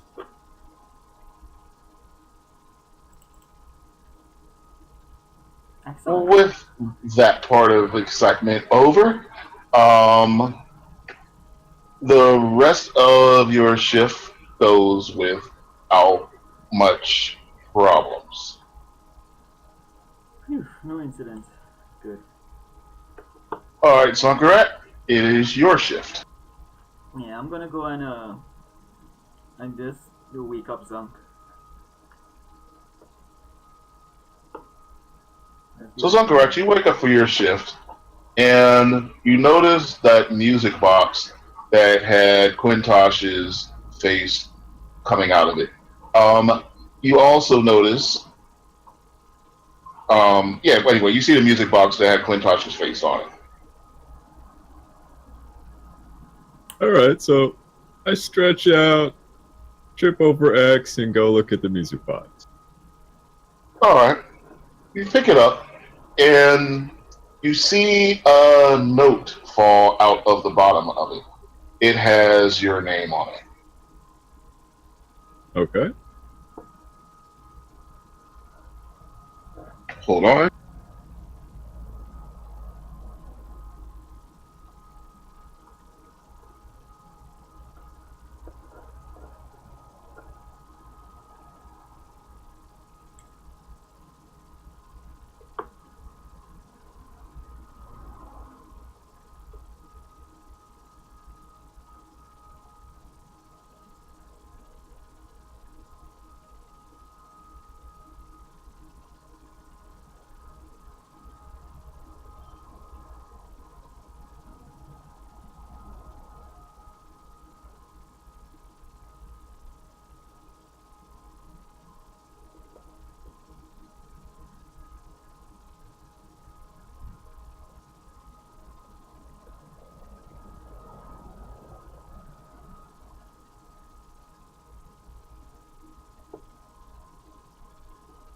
All right, and you read the note to yourself.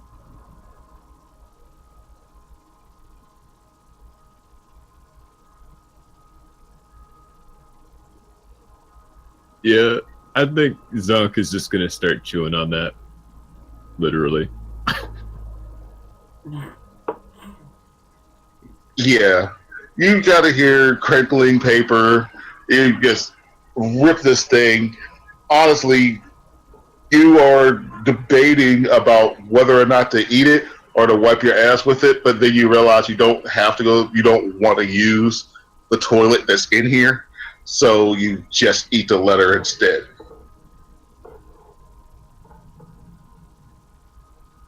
With that said, you see another spider kind of walking towards X. Yeah, you see another spider just walking towards X. And you whip it, it's dead. I don't know why the hell these spiders keep coming in here. It's kind of gross. You also look at some of the books that Hermeji was reading before. Magic's always come more or less naturally to you. You don't really go into all the reading, but you see some nice pictures. I'm a visual learner. The best kind. One of the things that you see that interests you is just a little trick that you can do with Fireball.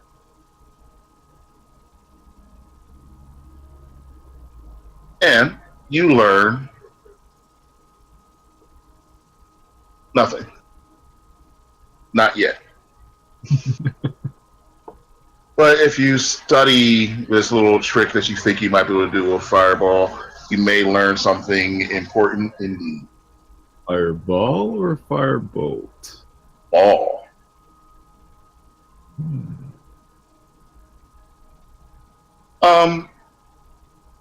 Yeah. So you see read up on the Dorgar. Honestly, these guys look pretty fucking metal. It's like you see the fire behind them, you see the big anvils. You see with the Dorgar, they're warriors, and they create weapons. They kick ass. They can also make themselves grow. And you got kicked by one of these guys, so you know they can actually throw a punch. Nobody else really. Hermetti seemed to be a little open to talking to him, but you don't know if the other guys are really looking at these guys as seriously as maybe they should, because it looks like these guys kick ass, and maybe they can help you kick ass. You're pretty sure that the Drow are just as frou-frou as all the rest of the elves you're used to dealing with, but who knows? Hmm. But you take your information, you write your notes, and you head on to sleep. And that brings us to X's turn. I push X awake. I'm awake. I'm awake.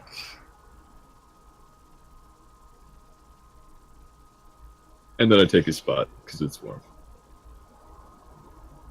You know, if you want to cuddle, just tell me.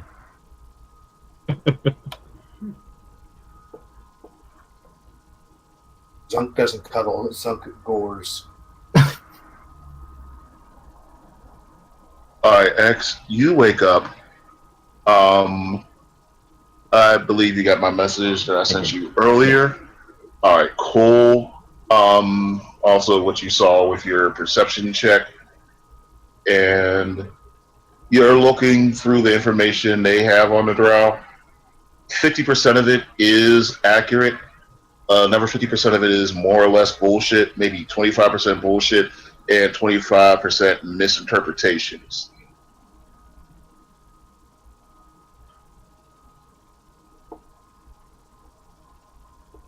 I wanna look at spiders, or look for spiders. I'm sorry. Yeah, there's the spider that got shot with the lightning lure was on his back. It kind of turns back off of his back, stands back on his 8 legs, and then stands up straight on 2 legs. Straight on 2 legs. Yeah, like vertical.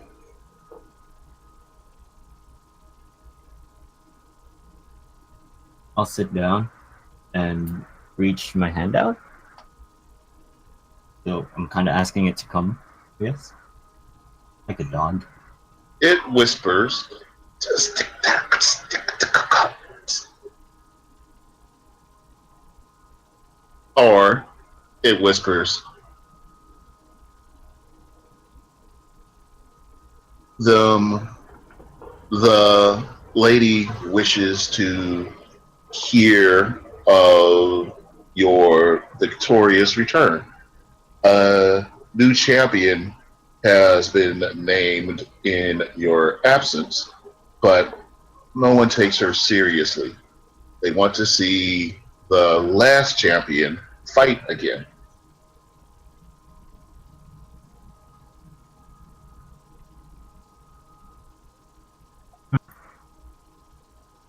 I look at the Alright, hold on. The thing that you told me that I saw. Like, just go towards it. Hmm.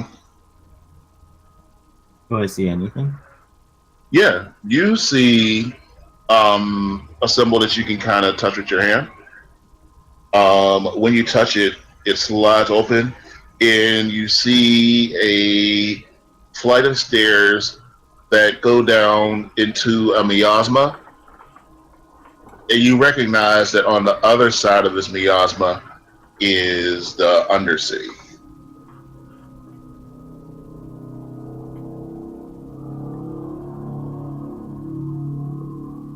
I'll leave it alone for now and we'll let everyone know in the morning or when they wake up.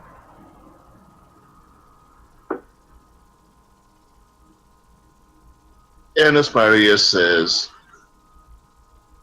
"Welcome home, champion." It laughs and scutters off. That's funny, they miss me.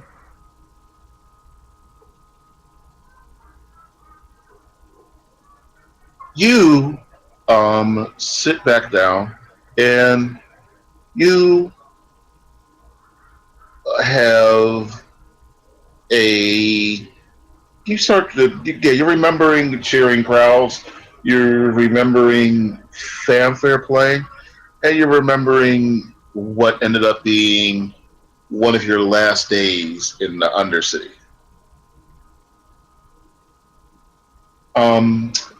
You didn't have that many friends, but one of them's name was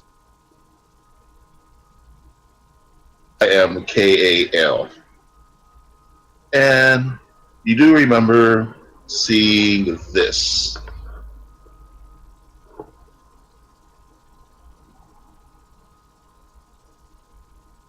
This image just kind of pops into your head while you're in the Coliseum. A single tear falls from your left eye as you see him lunge towards you with the knife, also with a tear in his eye, and you see yourself lunge back towards him, and then you wake up.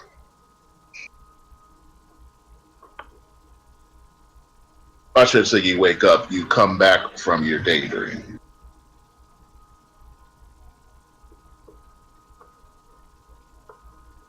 That was fun.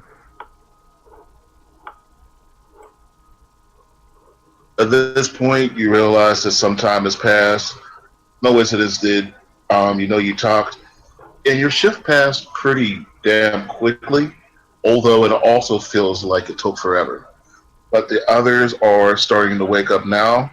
I assume that you've put together some form of breakfast. Me? Not from here. I don't think there's anything to eat here. We guys did carry food with you, so let's just say that Ration. somebody put together breakfast. I forgot you don't have some cat man that just jumps in the forest and gets food for you. Nope. Nor do we have a forest. Don't worry, you guys will see the light of day again at some point. Yeah. I did have something that could have helped, but I don't have it equipped. Prepared. Yeah. Yeah, don't worry about it. If I'm going to be worried about you guys eating, I'll let you know. For right now, we don't need to concern ourselves with that. But you guys all wake up. Nice. I'm very glad for the rest. Just the stress of worrying about those dragons was wearing us down, guys. What's our next move? Meet the Drows. Oh, just to make sure you guys know, one of the people you can talk to is also the cult. So you can talk to the cult. You can find a way to talk to the Drow, find a way to talk to the Dorigar, or maybe even find a way to talk to the Emerald Eclipse. My vote is for the Dwergar. Anybody else wants to put up a boat? The And I think Duragar or the should- Drow? Which was the one? Which were the ones that were friendly, or should I the say drow non? are the drow are friendly. Dwergar can be negotiated with. They're in negotiations right now, and I think that's where we should go. All right. I'll trust your wisdom on this.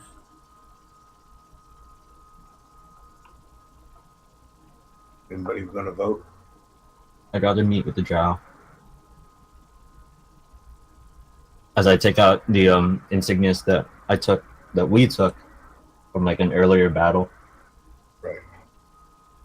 We have Duragar insignias, and I don't think they want us to bring this back because it just says, "Hey, we killed your people. What are you gonna do?" You know what I'm saying? Yeah, that's a good.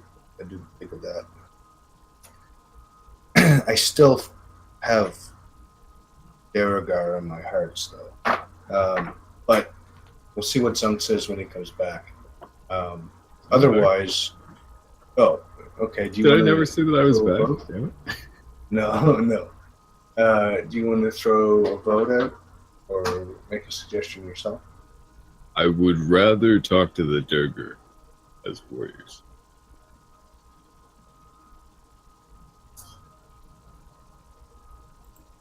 Okay. Do I gotta have it? I know the way. You know the way there too? Yeah. Are you a Dwergar? I crouch down. Yeah. Hey, open my eyes up real wide. Okay. Yeah, you know what? I think that. All right. Yes, let's do it. I'm also trying to think of Zunk's idea about coming in and taking whoever's left. But we have to figure out what we're willing to negotiate with the Dwergar.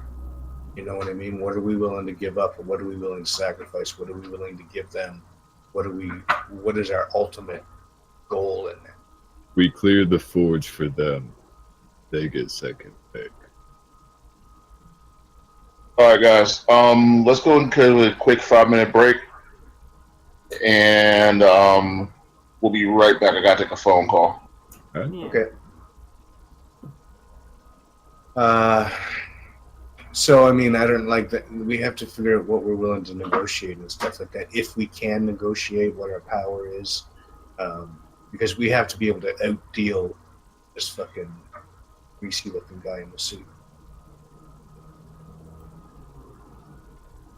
But I don't know what everybody's persuasion is like. Mine is not that. I don't have a high charisma, I should say, but I do have my channel divinity. Oh wait, that's not it.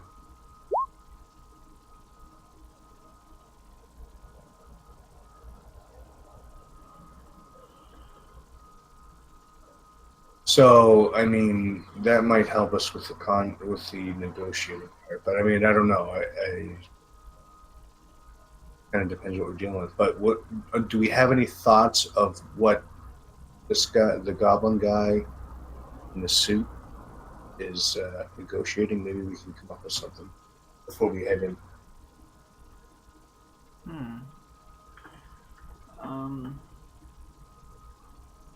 Do we know what the Durga want down here? Is it that they just want the forge, or do they want something else in particular? I don't know. I think it's just the forge would be our bargaining chip. Now, at the same time, That's probably what the orc is gonna say. right, but yeah, you're probably right.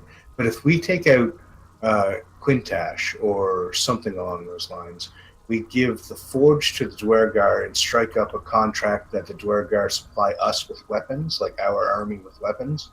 That would be a huge windfall for them.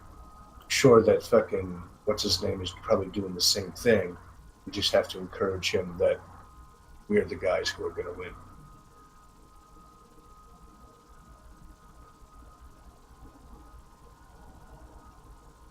Who is opposing the Durga? I do. I think he meant factions. Yeah. Probably the Drow. No, I do. Yes. No, but that's where you're not a yeah. person. Yeah. So the Drow, if the Emerald Eclipse doesn't get what they want, they would be in opposition to the Dwergar.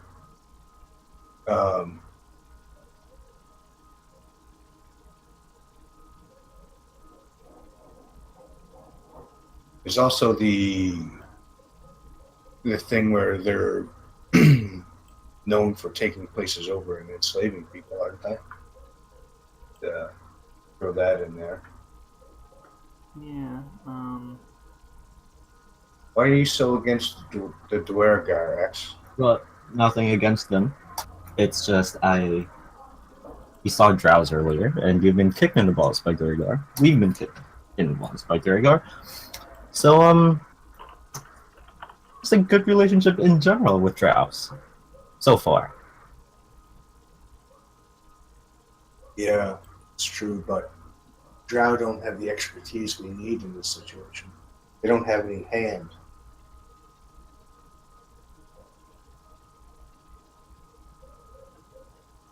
The Drow didn't seem pretty invested in this thing either. Say that again? The Drow didn't seem to invested in this as the Durga either. The Dwergar want something. Yeah. And we're pretty sure what it is. Yeah. I don't know what the Drow want.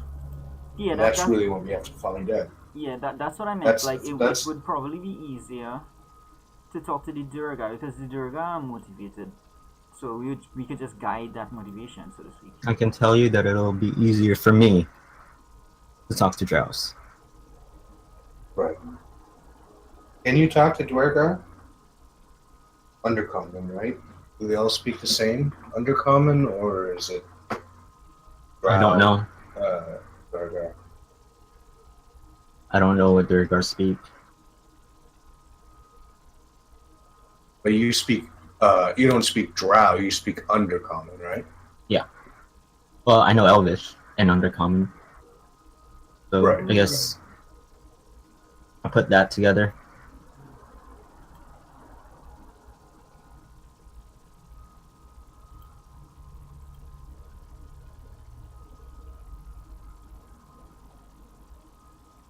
Okay.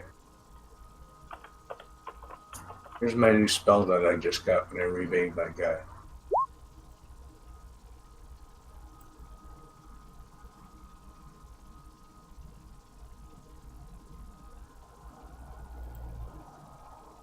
Goddamn. Alright, I'm back. Alright, I caught some of what you were saying. So, X opens up the passage. You gotta start to walk. I haven't yet. Oh, okay, I'm sorry. X is reluctant, to say the least. Now, as it happens, this passage to the Undercity does potentially lead to both places. The Undercity refers to the entire Underdark, just the city portions of it in general. Although I don't know if X has seen a lot of them, the Dorgar and the Drow have a slight working relationship, despite hating each other, because the Drow are able to provide much of the ore through their slaves and their mining, but only the Dorgar are really able to shape it into anything worthwhile. It reminds us of the two cities. Wow, I didn't plan for that, but yes.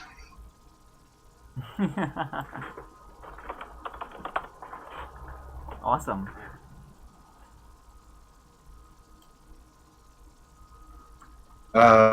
Okay, well, I guess we should probably just go to see some Durga. Yeah, it's You know, that was exactly the 100% last choice I thought y'all motherfuckers were gonna make. Oh, really? Seemed like you were pushing it pretty hard. No, I was I'll- pushing No, the drought don't hard. worry, I got it. I got it. I thought for sure you were pushing that really hard. It seems like the best option, though. Yeah, I just think you saw it as the best option. I really wasn't pushing it. You guys ready? Yeah, I'm ready. Everybody else ready? Everybody Yeah. all girded? yeah. All right, I am freezing up. Hold on. You guys better be able to speak under Dwarven. Whatever. Oh, both people actually speak Undercommon, so they do have that language in common.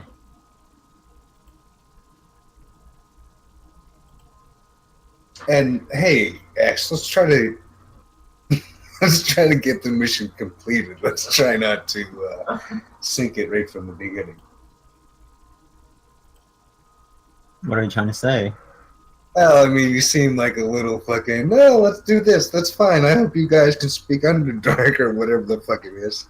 Just try to be part of the team. Oh, I am part of the team. I Okay, promise. well, maybe I misunderstood it.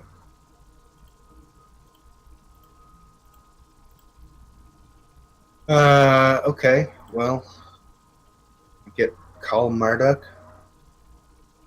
and Marduk's not really respectful sometimes either. Sometimes he'll like stand on the side of my head and dig his claws into my forehead and stuff like that. Yeah. So you guys will start to walk down the stairs. You feel coldness swirl around you, and you start to hear sad music play. If you should be able to hear it now, if you have the music going. I do. I heard it a little, but it makes me sad. Feels like the Hulk. You know, the Hulk. Remember? Oh yeah, Lonely Man. I guess it does sound a little bit like. I can barely hear it. I'm just thinking like it would be funny if it was just like sad Hulk walk away music. We're gonna die. So, you guys find yourselves after you walk through the cold darkness, standing at the bottom of the stairs, and it's darker than you've ever seen before, or not seen before. Put on your goggles. They aren't already. Yeah, I put mine on.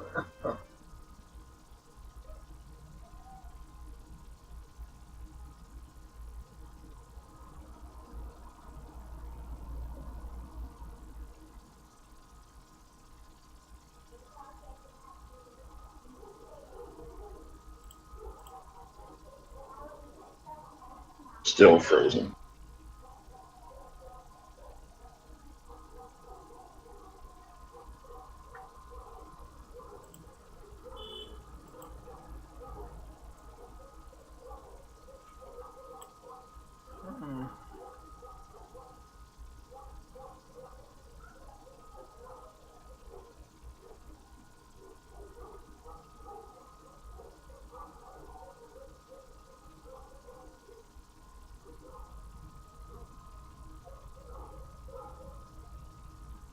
So you guys are walking through the stairs in the miasma, and you're just kind of talking back and forth about, your different plans, different stories.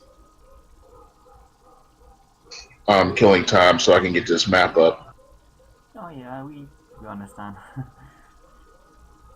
So talk amongst yourselves while I'm trying to get this fucking thing to work. You guys trust me? Trust you? Mhm. For the most part, yeah. For the most part? Well, there was that thing back there with the werewolves that kind of threw me a little bit, but Weren't you a werewolf too? no, you convinced me not to be a werewolf, and then you tried to fuck off and be a werewolf after I got switched back.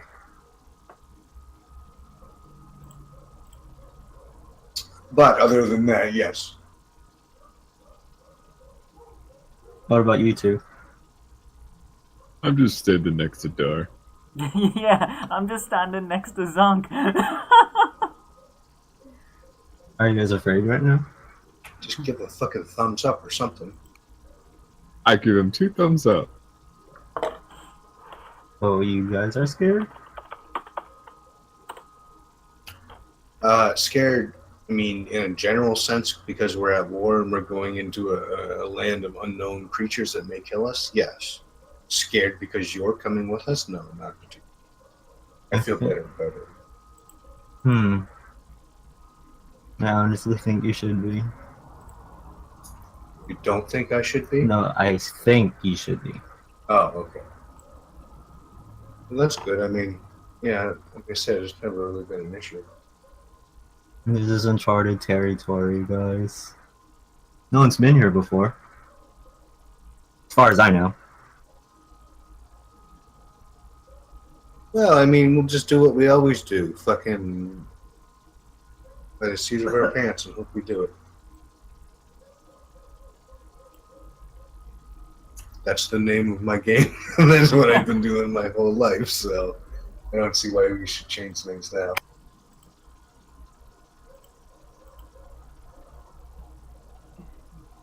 God damn it, roll 20.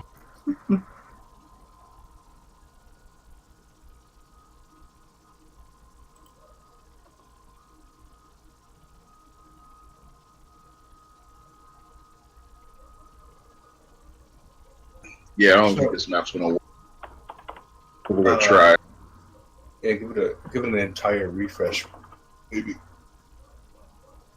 Yeah, it looks like I'm doing okay now. This map's actually bigger than I thought, and the grid is small. Ooh. Don't worry, you're not there.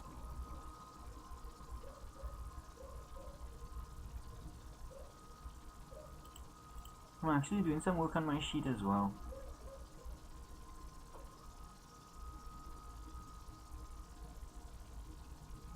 Is this the room with the glass door? It's okay. Yeah, that's not where you are. No, it's okay.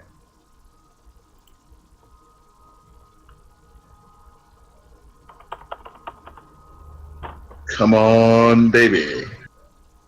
So, group, what do we collectively know about Dwergar? Should I make a history check?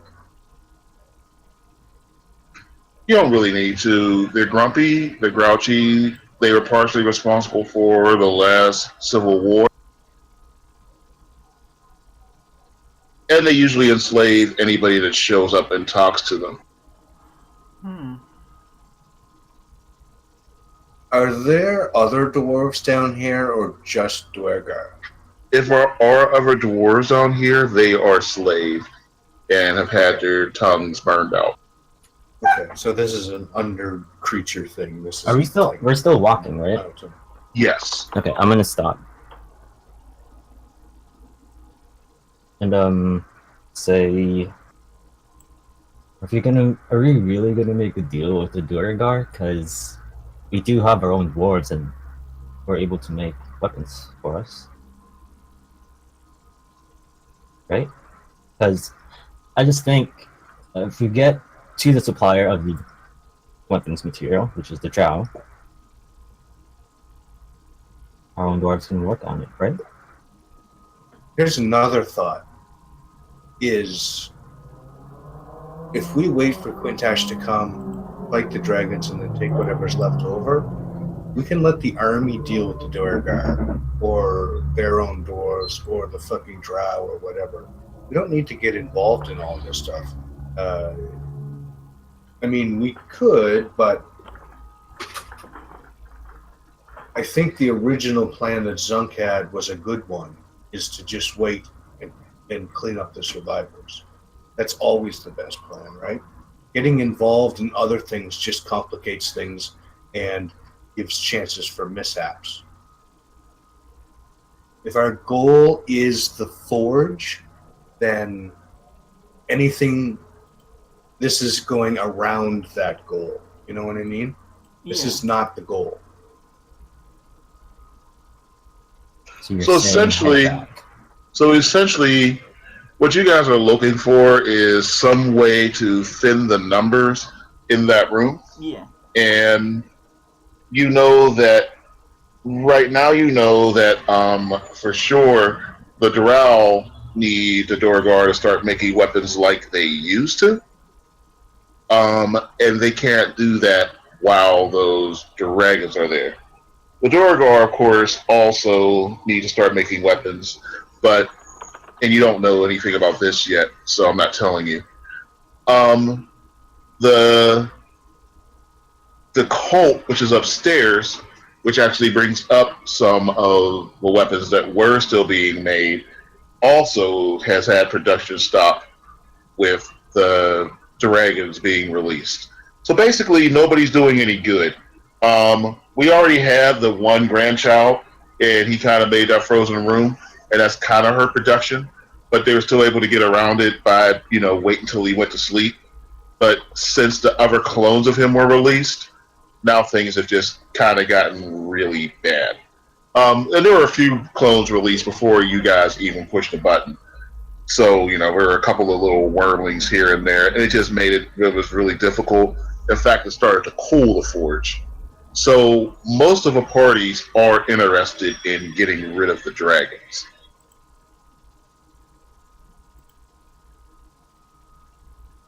Okay. I've really I want to say that 180. So, I want to tell you guys. My thought now is that Well, Zonk's plan does still if we're going to do good. anything that has to do with not killing those dragons, Yeah, Zonk's plan still sounds good if we time this right. I mean, do we Right. know when Quintash is going to be here? well, I mean, we could just hang out until they get there. I don't know how long that would take, but Like, how difficult would it I'm be not sure. to have the Durga meet Quintash accidentally? I think the Durgar are probably less and less of a good idea the more I think of it. I think the Drow, because he said that the Drow the Drow need the Durgar to keep making weapons, right? He didn't say the Durgar need to keep making weapons. He said the Drow need the Durgar to keep weapons. Yeah, So because that's what they want. Yeah, because one of the things is they have a lot of ore, and they have to constantly mine it because the ore actually magically grows there. So the same thing that grows to create the poison mushrooms that they use to coat their weapon with poison is the same magic that causes these rocks as a byproduct. But they really can't do shit with these rocks. All they want are the poison, so they need to kind of sell this ore to the Dorigar. If they don't get rid of the ore, then their whole entire land could be, encased by this ore. Filled in, yeah. Because my thought is that if we know what a side wants, we can provide it, right? And we know what the Drow want. We don't know. The Dwergar are just a shadowy figure that could do anything to us as soon as we enter the city. With the Drow, we know what they want, and we know how to talk to them.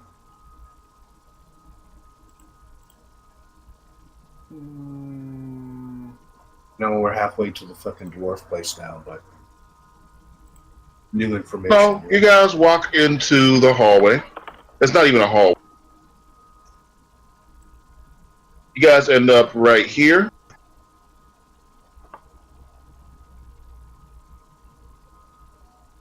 And you see just a sprawling metropolis. You can see that they're separated. It's huge. Looks to be roughly a quarter of the size of what would be a quarter of the continent right now is what you guys are looking at. So I don't know if we remember what the island I showed you was, but This entire map is roughly a quarter of its size. Hmm. Actually, over a quarter. Less than half, we'll say that. Where are we now, actually? Is it where you pinged? You are what we're referring to as the Undercity. So this is leading towards some of the cities in the Underdark. Oh, There yeah, are Drow cities and Dorgar cities. where in the city are we? Right there, where You it aren't is? anywhere yet. You're down here. Right. So, let me just put my thing there. So what I'm going to do is, you can see the world map. I want to see if I can blow this map up just to cover the small section where you guys are right now. Yeah.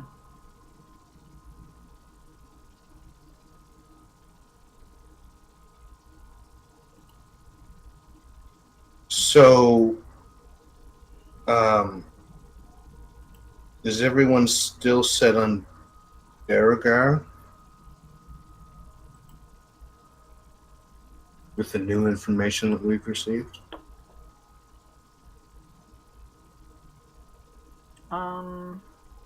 I don't want to say no and do something else because I already made up my mind, even though I might have changed it. So, just with the new information, what do you guys think? I am curious as to what their position is with regards to us and the Emerald Eclipse. I think that's just like we should get some information, or at least talk to them. All right. Another spider skitters across. It's really weird. Just a bunch of spiders. But another spider skitters across, and yeah, you hit it, and it kind of dies at X's feet.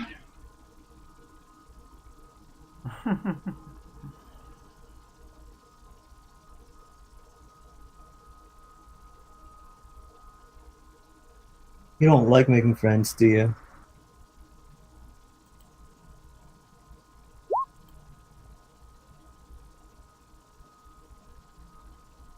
I have all the friends I need right here.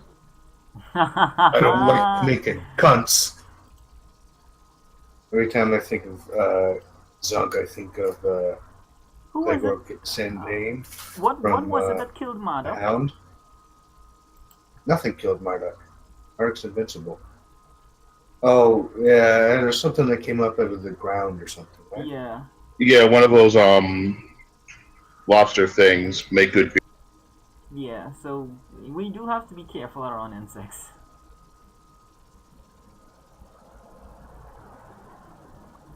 Arthropods.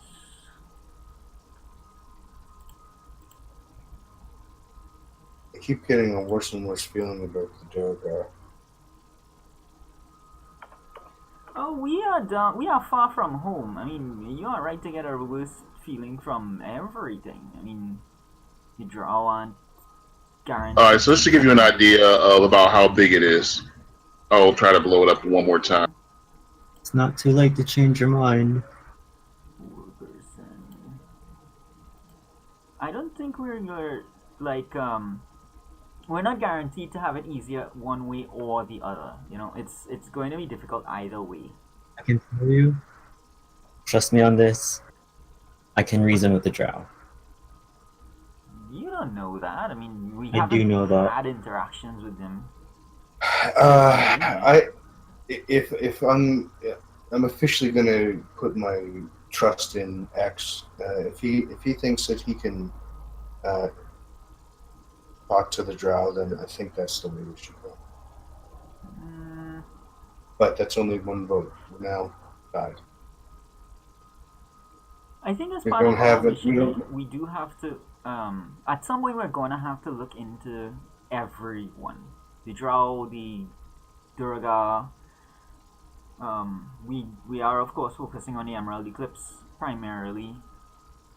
We are checking out this And forge. Nicole. Yeah, we're mapping the area basically, and identifying who's down here. So we are going to have to look into all of them. Let's put it this way. You guys had a package, and the guy from French just shot you in the head and dumped you into a pit, and now you're waking up in the middle of the Mojave Desert. Yeah. So we can't we are going to have to come across all of these guys. However, actually, just say something interesting. He knows that he can have some ability to reason with the Drow. So, X, I need you to roll me a persuasion check. This is not gonna be good. Can I help him? Whoa. Oh, good lord. Okay, so after rolling your persuasion check, you don't really say words as much as you take one of the Duragar symbols, only one of them out of the 5 that you have, but on one of them, it looks like somebody had tried to hide it, but you were able to kind of scratch off this hidden symbol.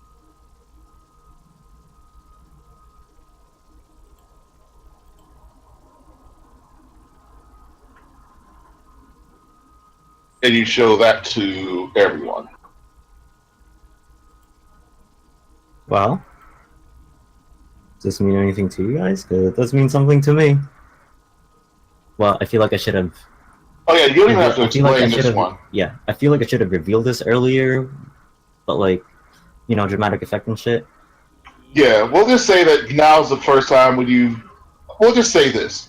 While you were talking, you were nervously rubbing on the back of this Duragar symbol, and you kind of knocked the rest of the dust off and revealed this. And this, if you don't know, is the symbol of the cult of the Golden Diamond, also known as the symbol of the Four Sisters. Yeah, what do we win? Bargaining Guys, shit. this symbol looks like these guys are allied with these sisters. Four. 4 sisters. Because that's the symbol, right? On the back of their fucking little patch. Mm-hmm. Well, that means we have to check them out, right? Well, yes. But maybe we should do it after weapons.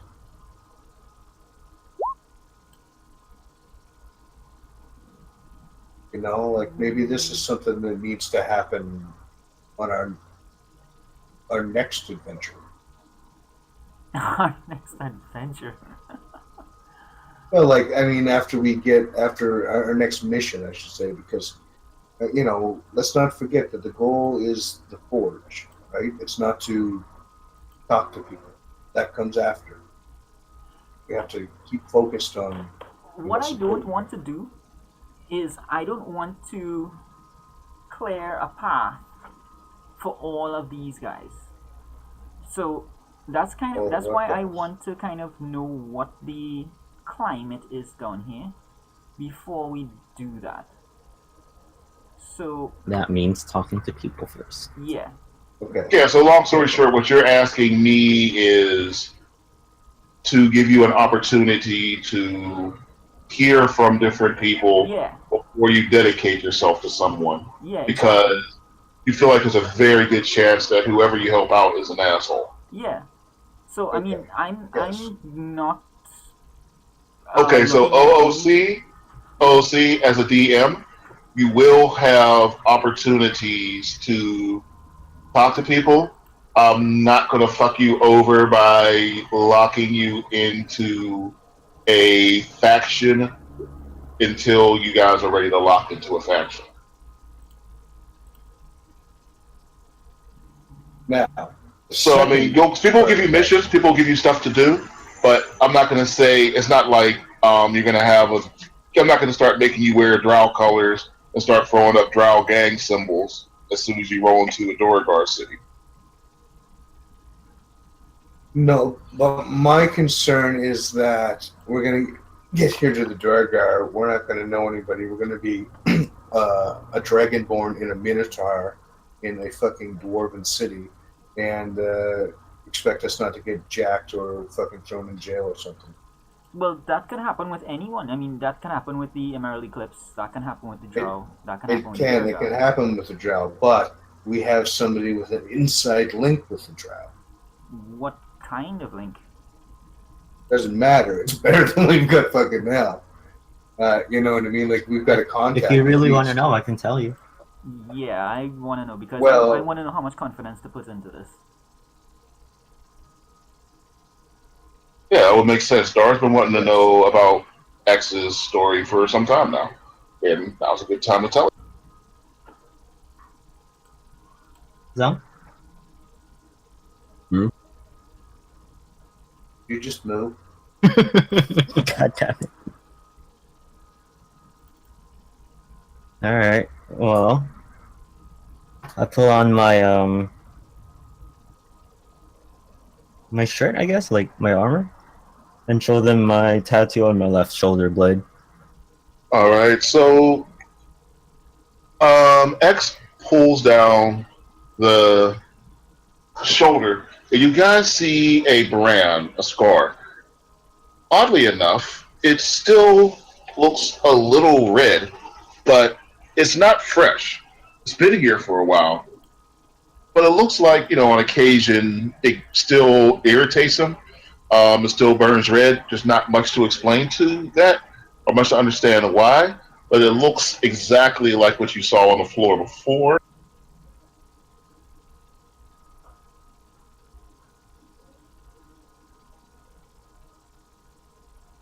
This is from the What? same room where they were up in the tower? Is that it? Yeah, well, the room we were just in with the Right, the yeah. Yeah. photocopy. What are those things? Or what is that thing?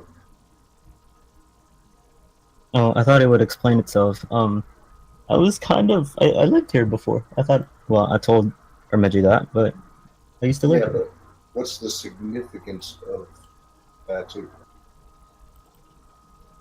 Yeah, like, were you enslaved here? Or Yep. are you an ex-employee? Or... But I got out.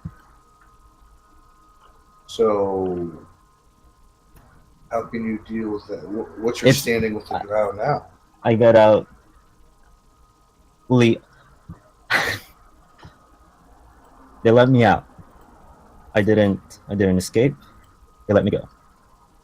Okay, so it's cool if you go back and ask for favors. I'm assuming. And I have an idea of what they might want. Okay. From me, at least. Yeah. Okay. Well, I mean, it's better than what anybody else has, I think. What do you think, Dar? Zunk? Well, if you think you can get a dialogue with them, then it's a good option. As you guys are walking, you walk to a very, very small village. It's a village of about, let's say, 50 people. Mostly slaves. So it's people, from all sorts of races. Orcs, goblins, humans, what have you, going back and forth, kind of working on farmland. And you see some posters. The posters say, "Who will be the new champion?" And it has, I'm sorry, who can beat the current champion? And will the undisputed champion return anytime soon?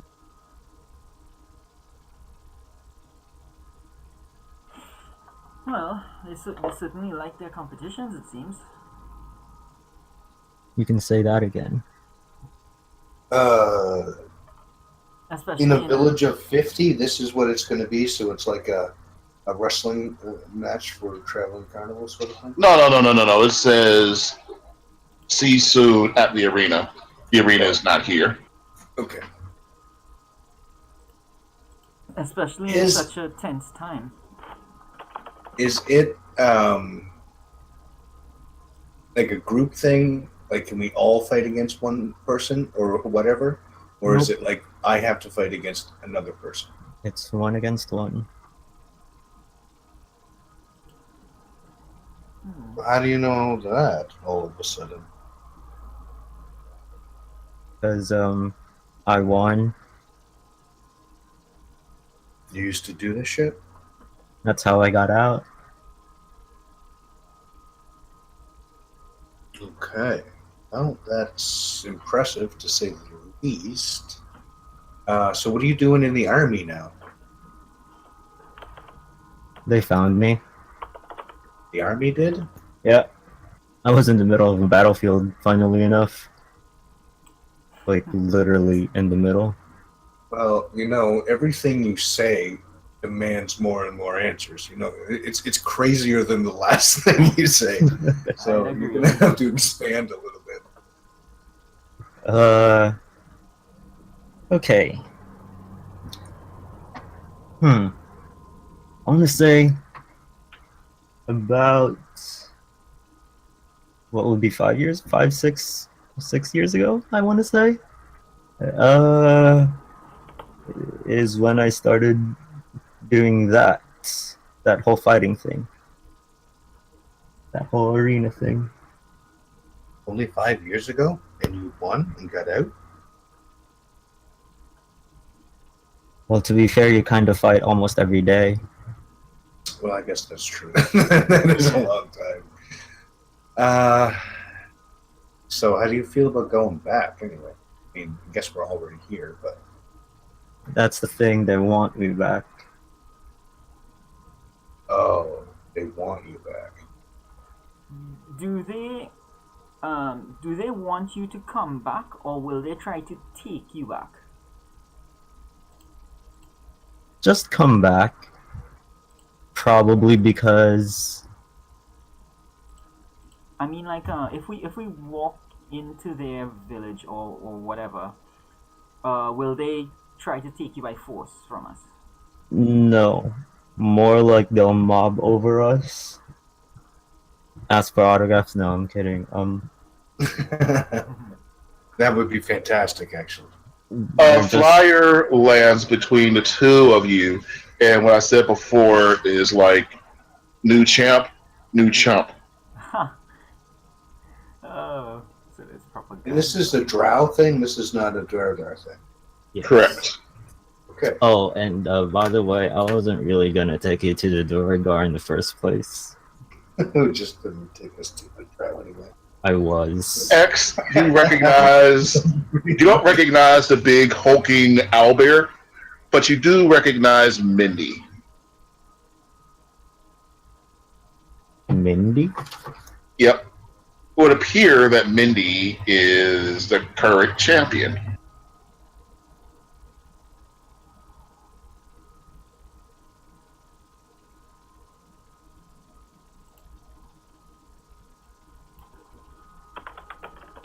That's Mindy. Do I know of her? Oh, you definitely know Mindy. She didn't Everyone work. knows it's Minty. She didn't work for the same person as you. She was a little, obviously she's a little gnome, but you guys didn't really get along that well. She was a bit of a snitch, and got people beatings. But she also didn't really ever want to go into the arena, and she conveniently waited until you were gone before she even thought about entering. As for Owlbear, you don't know where the fuck that came from. Oh, I know her.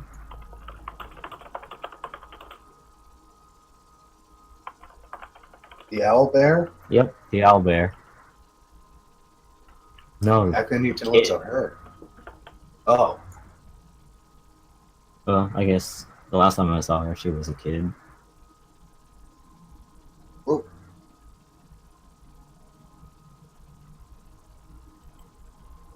Mindy Rockbiter is her name, by the way. Mindykins Rockbiter, but everybody calls her Mindy. She I had a nickname like that in high school. And it was called Pillow Biter. Oh, you are kidding. No, that's not true. I don't think Hermeji ever went to high school. He skipped that. You can continue your story. I will say that some of the slaves kind of look over at you guys, and then they scurry back and run into their houses.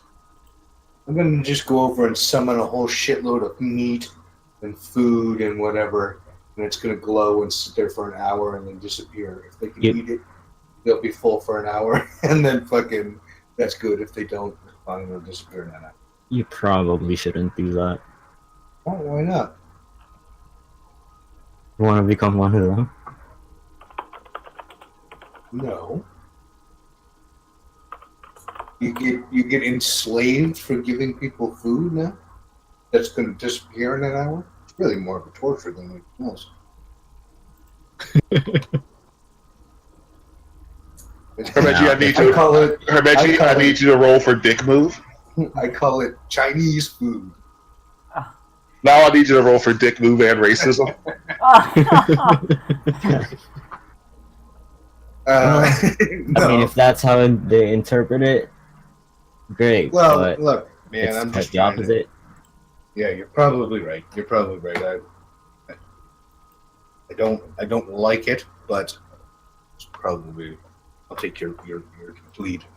Especially since I believe you literally have a spell that lets you create a feast. Yeah, I don't have it though. Because I'm only a level 3 cleric, Oh, okay, right. so I don't have any of that stuff yet. I do, and I've been seriously considering it. Honestly. That's not a spell slot, Dar. So honestly, if you ever want to use it as a ritual, you'll be able to. Yeah, I would like Humeji and X were talking, and I was just in the background wondering, it's like, should I? Like, what do No. they look like?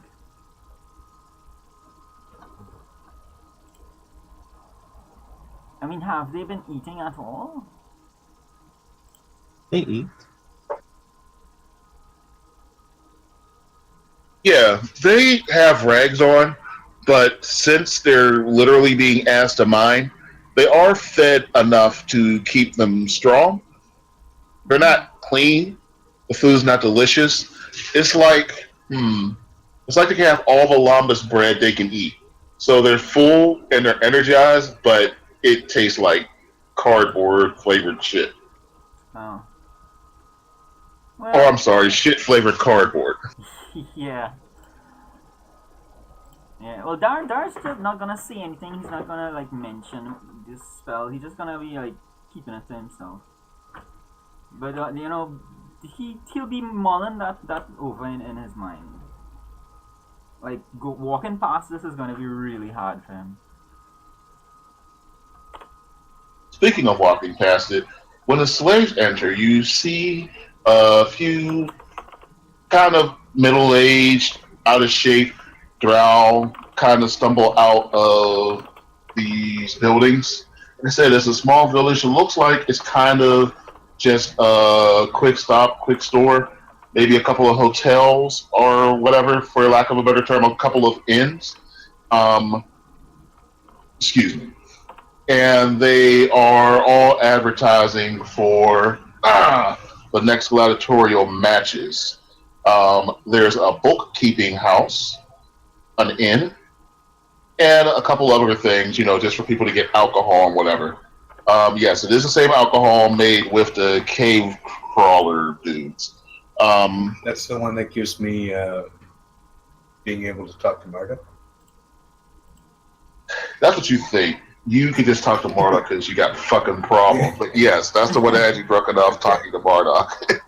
All right, so I want to go to the book place, and then I want to go to the alcohol place, or the Marduk talking juice place. I'm sorry, Bookie. What does that mean? Oh, Sports bookie. book. Yeah, Oh, sports book, shit. gambling. I thought you said bookkeeping. Okay, then I guess I just... I follow X's lead. What's our place here, X? Can't give food away to the really starving to death. Like, what can we do? Say we're tourists. Will that let us give them food? Yep. Yes, did you say? Yep. Okay. Oh, As we walk past them, I'm gonna put my right hand on my brand and make the yeah, that's pretty much what I thought. You guys know the sign language for I love you? One of the fat guys comes out and says, Yeah. Gue? Gue! Velus fudos!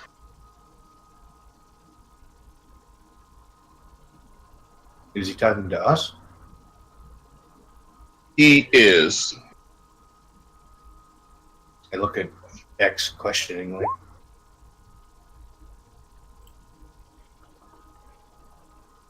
I kind of give him a little point. He's the guy to talk to. Oh, it's my turn. It's my turn. Sorry. Sorry, my Underdark is kind of my Undercommon is kind of rusty.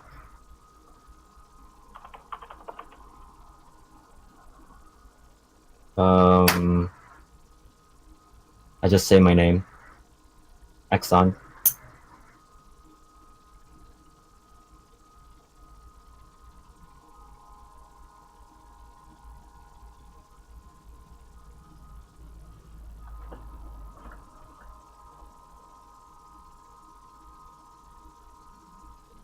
And ask, do you know where Neril is? He says, Velbu ustan no exon holdos.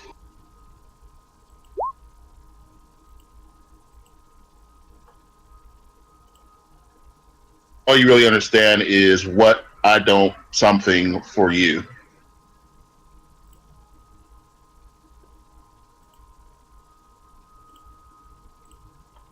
When you say that, when he says that, somebody else kind of taps him on the shoulder and say, no, no, no, no.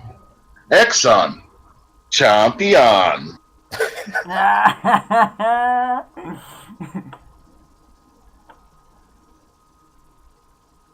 When we finish playing, we'll go watch Cool Run. And right when they say champion, they look at the picture of Mindy, and they look at the picture of Exxon, they kind of hold it up to your head. And the bookkeeper gets a big smile, and he comes back in really broken comment and says,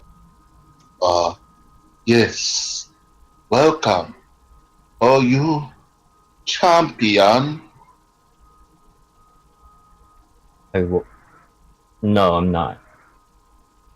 Not Yes, anymore, I guess. but you look like him. You can be very valuable. Come, you can stay. You can stay comfortable. Go. And he claps his hands, and several of the servants come out, and they have washing basins, towels, hot water, lots of fruit, and like some roast pigs.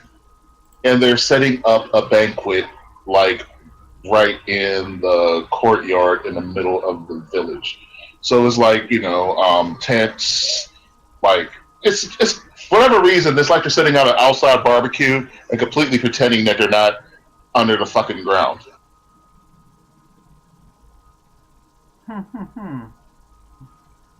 Yeah, this is kind of what I was afraid of.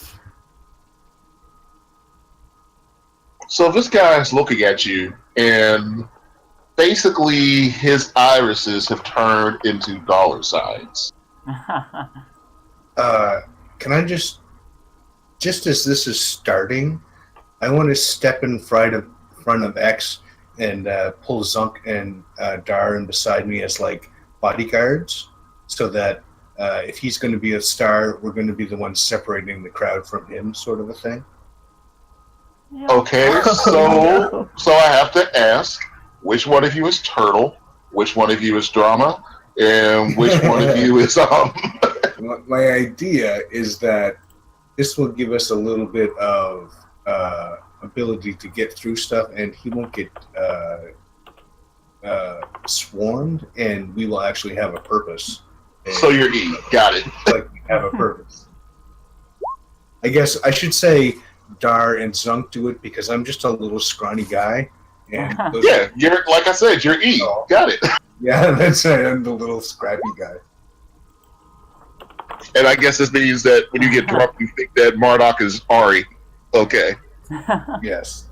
Actually, I pull those guys up and then I stand back beside X. Nice. I'll be the second wave of defense. I'll play along. I wouldn't spill your ruse or anything. Yeah, but they're actually take the same alcohol, and they also have like a huge glass of water. You notice that they pour half the alcohol in and half water in. Grog. Well, basically, it's cutting it down. It's just like adding seltzer water or ginger ale, whatever to gin. It's making it so that you're not drinking what Hermeji had him talking to his fucking crow. Yeah. Now it's cut down, Yeah. and it actually tastes pretty good. Oh, nice. What do they have in the way of special mushrooms? He wants to talk to Marduk. I mean, the way I'm looking at it is that if the grog's going to do it, then I think a spiritual experience on crazy underground people's mushrooms would only help me become closer to God. The drow laugh and the bookie laughs and says, "Ho ho ho! Don't go eating mushrooms in underdark, or you end up underground." We're already underground. Yeah, but like buried under the ground. Does that mean it's poison? Most of the mushrooms are poison. As you know, drow weapons are highly poisonous. They're actually here. We're going to be making that poison with mushrooms. They do have edible mushrooms, but they pretty much look the fucking same as the poisonous mushrooms. So you really don't want to go picking them. Okay. But with that, he does wave his hand over at a patch of mushrooms and gives a smile and shakes his head at them. Yeah, okay. I appreciate that. Thank you. Does anybody have, pure poison or anything? Screw it. I'll just get a drink of the grog. Talk to Marduk for a while. Yeah. Once again, I believe that's a spell you have? No, it's a spell that somebody of my class might have. Okay, cool.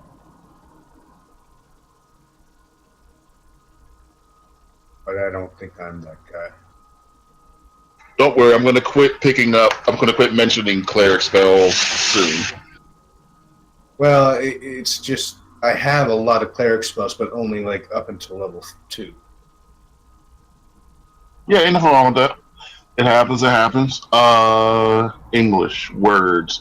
Alright, so the merriment's going, and you notice the bookkeeper is starting. There's a whole lot of people handing money over to the bookkeeper, and he makes he motions for the rest of the servants, and about let's call it 200 feet away from you, you see a makeshift ring being created.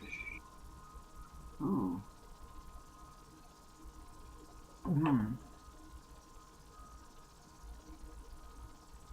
Well, X. Are you guys uncomfortable? I'm pretty uncomfortable. A magic. Oh, it's a ring like a slaver's ring. I was busy thinking about mushrooms. No, it's a ring like a circus ring. Yeah. Yeah. Like battle ring type of thing. Okay. Yeah. I was just gonna ask if this sounds. Because if I could summon mushrooms and eat them, and then they go away after, I'd be perfect. I can make so much money. Um, are we going to be here for long enough to witness this, or are we moving on? Yes. Yeah, I wanna witness it. Okay. You'll have first row seats. I mean, I don't. I mean, with everybody, is that what we're doing? Are we going to hang out here for a while, or are we going to keep moving? But if we're going to stay here, then I'll keep talking nonsense about mushrooms. If not, then we can keep going. Oh, I Can like I leave. like your mushroom nonsense. It's very comforting. It's normal. Yeah. Okay, so yeah, that's I'm just drinking and talking to myself, and then I decide I'm going to summon some mushrooms, try them out. Not the ones that are on the wall, but may have had in the past, or maybe not mushrooms, but something. So as you guys are finishing up eating stuff, I force Marduk to eat them. Ooh, animal cruelty, man.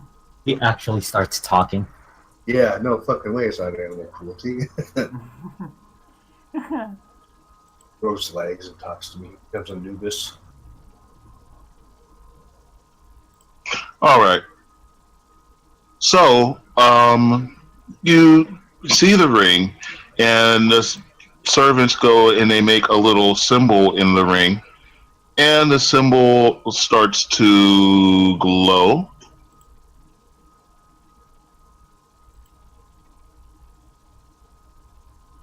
And now you notice your table, chairs included, um, a platform underneath you begins to rise and rolls you guys towards the symbol. What's happening here, X? Yeah, dude. X does not know about this. This is new to me. Are we being moved physically? Yes. The light glows. Shit. Okay. Hold on. Yeah, so the light glows. And you see wavy lines. I'll just explain it to you. Even though you feel like this is an illusion, you recognize this as an illusion, Hermet. Okay. This Now, area around you is being made to look like another area.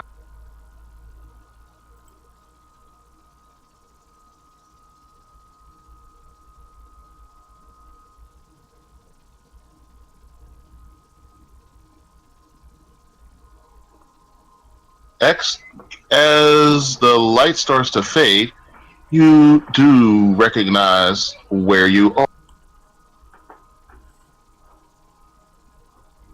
You haven't been here for a few years, but you could never forget the look, the sound, the smell, and even the weight of Lotharina.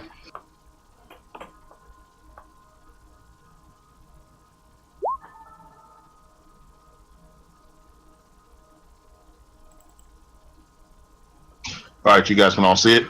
Oh yeah. yes. That's a nice and I'm going to bring your attention up here.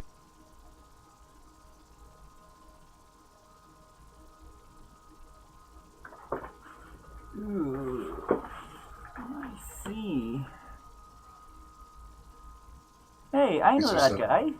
There's some interesting tokens. Yeah, Yeah, look on the other side. I know Oh, that guy too as well. Dogs Yeah, in top hats. and this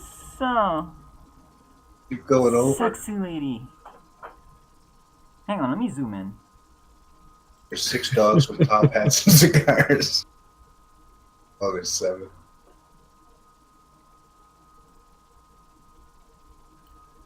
I guess those would be the remember fat her cats. name. That lady is one of the four nuns, by the way. Which one is? Dorothy. I mean, no, Oh. I'm sorry. Not Dorothy. Shit. B author. B. Right. So what you guys are looking at are the previous champions. There's a champion crowned or determined every 10 years. You can see this handsome cat man was one of a few two-time champions. Gee, talk about nepotism.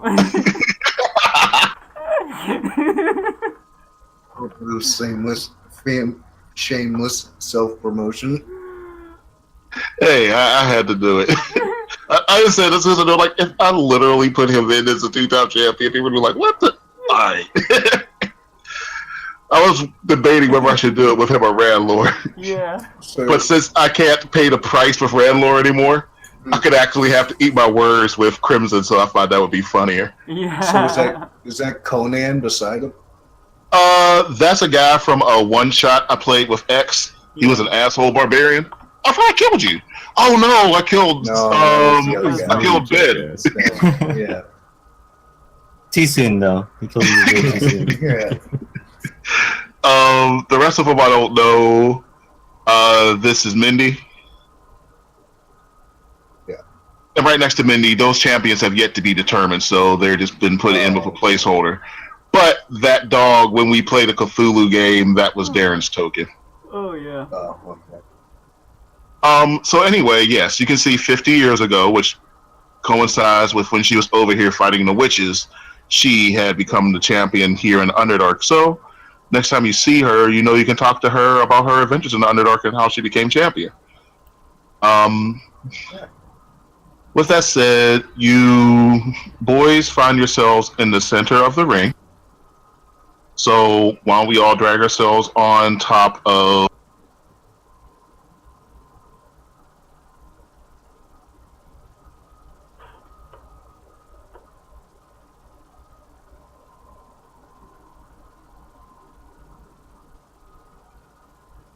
Mordecai's is giant.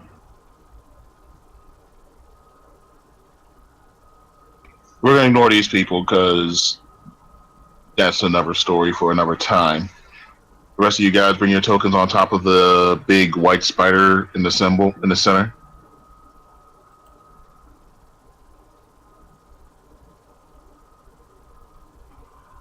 Sure. One moment.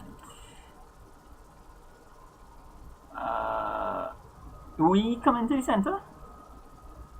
Yes, all four of you. Oh, okay.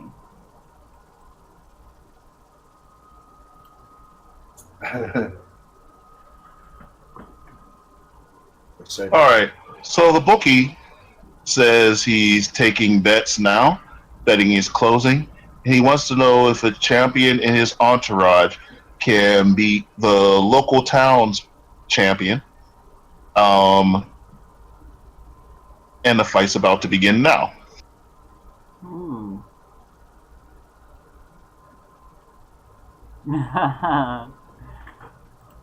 So, who are we fighting? As if in answer to your question, you hear a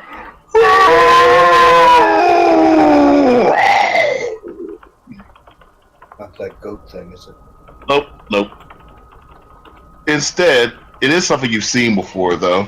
It said captured from above ground in the strange forest. I bring to you a creature from the past, here to entertain you, ladies and gentlemen, boys and girls. It's a T-Rex. Ladies and gentlemen, boys and girls, it's time! Copyright. Fighting! Out of the Five Freedoms Army, we give you Hameji, Sunkarat, Thor, and the World Champion, Axon! And they will be challenging from this small little village right here, fighting out of a blue corner, the Tyrannosaurus Rex! and one of the little drow children, one of the little drow children has literally written Tyrannosaurus and put a little medallion around it, and instead of Rex REX, it says REWREX. Oh, nice. Are we getting long rests in between battles, or is this going to be a constant thing? It's a constant thing.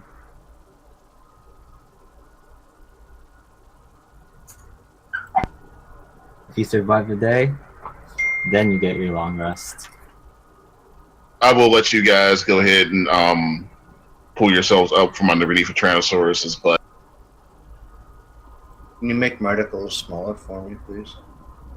Don't worry about it. It's fine. Just being inferiority complex. Marduk is a dinosaur. That's true.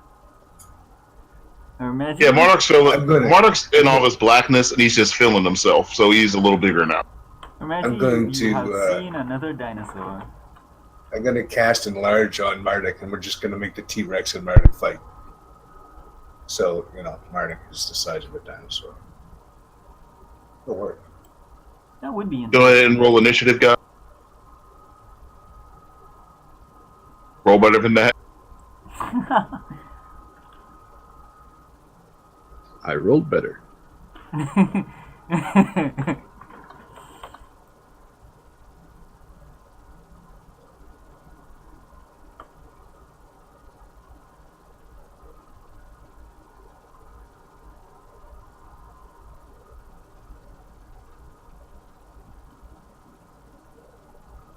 Well, I roll 28. Because roll 20 is a nice girl.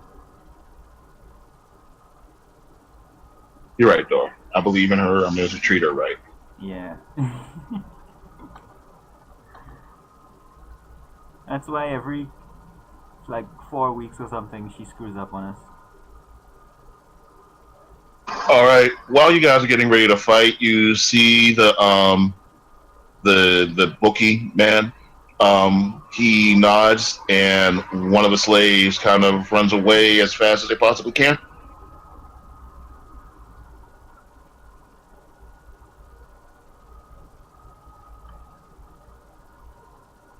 And I guess I'll kick in a little music for fighting. Need to figure out what to do.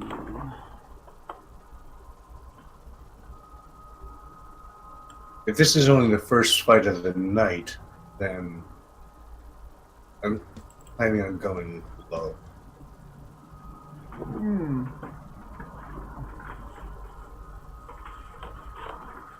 I really miss my raptor.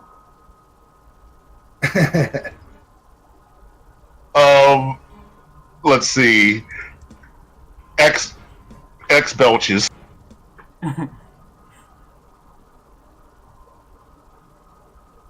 X Belchers. Belches. I ate the raptors. You and You I. ate the Raptors? We You did. and him, yeah. Oh, did I do that too? Oh. Yo, but the dog was so strong on that.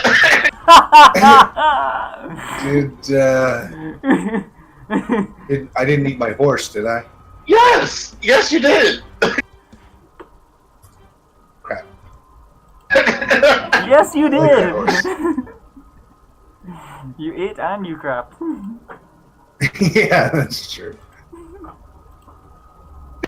Alright, I'm sorry. Sunk, you're up. I know, this time I get to go first. Very rare. I will throw a chromatic orb. Or abysmal damage. Does that even hit? I'll reroll the damage. That is just barely a miss. And this thing see here? You look up and you notice he has a pair of Underdark goggles on.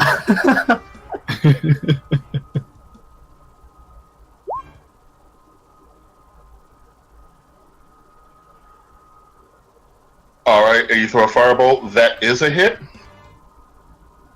It goes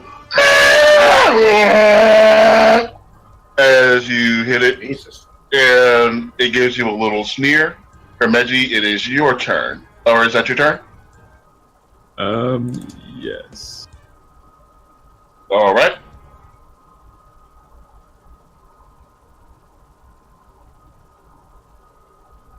I'm gonna cast a level 4 aid spell.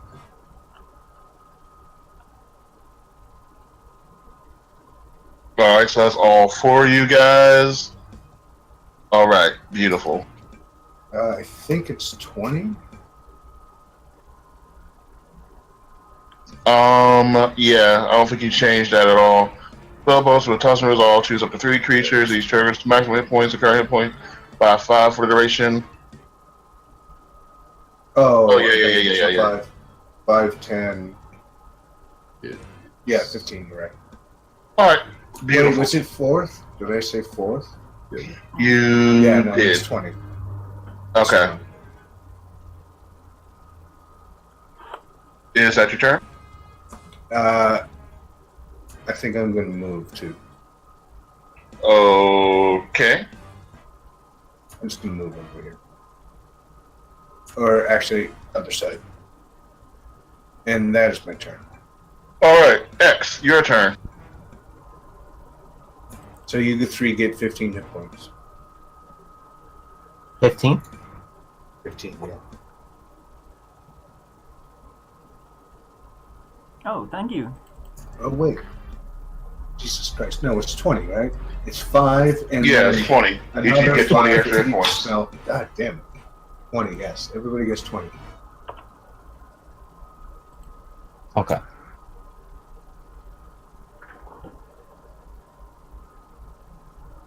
Okay, so my turn.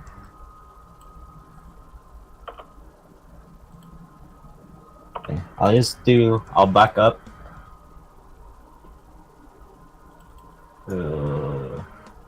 Actually. And shoot 3 times, and that's it.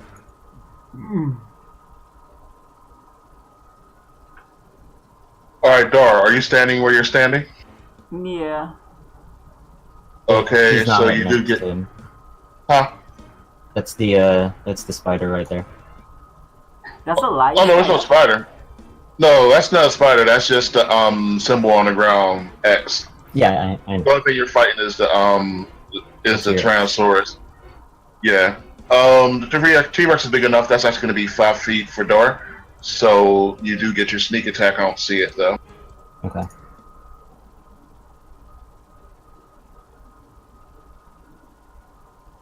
Oh shit! It's D6. I'm sorry.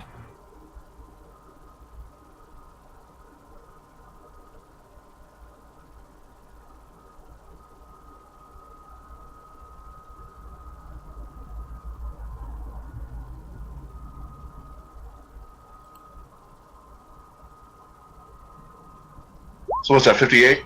Yeah.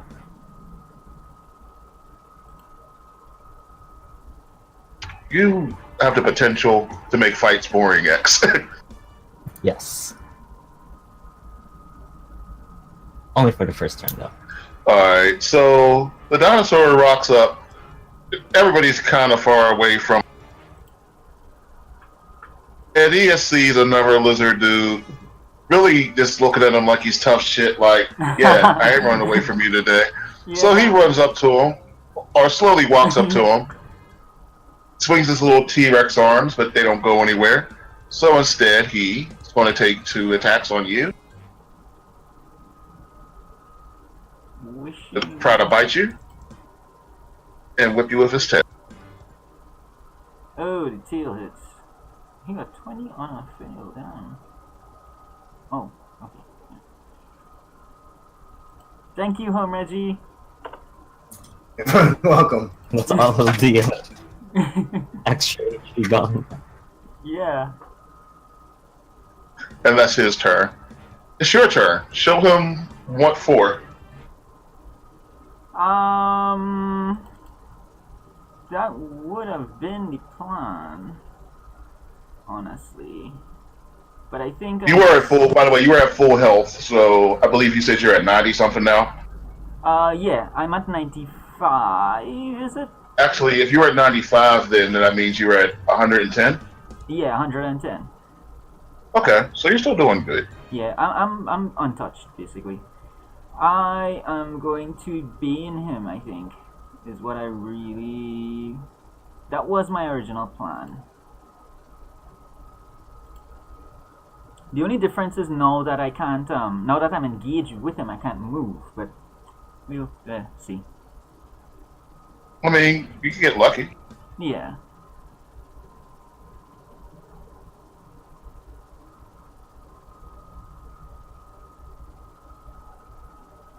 Like the other character. What's that, charisma? Oh yeah, he has a -1 on charisma. Yeah, the other character in Mike's game was built for this kind of thing. The other character would have been able to just cut and go. Mm-hmm. All right. Well, he obviously fails that. Yeah. All right, so he gets a -D4 for his stuff. So I'll stay there. All right, cool. And that brings us back to the top of the order. Yeah. So, am I correct in assuming that this is going to be kind of a long fight? Honestly, after X violated the dinosaur the way he did with his 58, that might not be that long. Is this our only opponent, though? Oh, come on. That would be telling. Okay, so... But X, I asked X already, and he said no. This is the first fight of the night. When Yeah, the night as far as then we rest. yeah, That's why I was... X's knowledge is that these fights usually end up having to have several fights. Now, it's not. I've been gone a while. Yeah. Now it's not.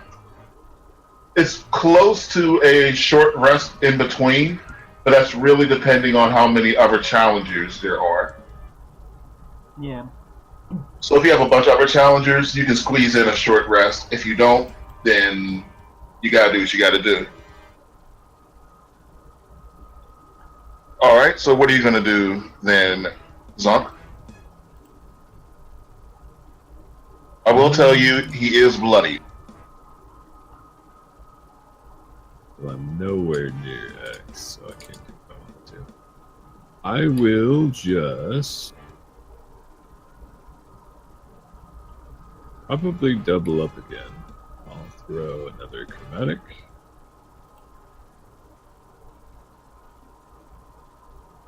And then in for fireball. There we go. All right, both of those nail him.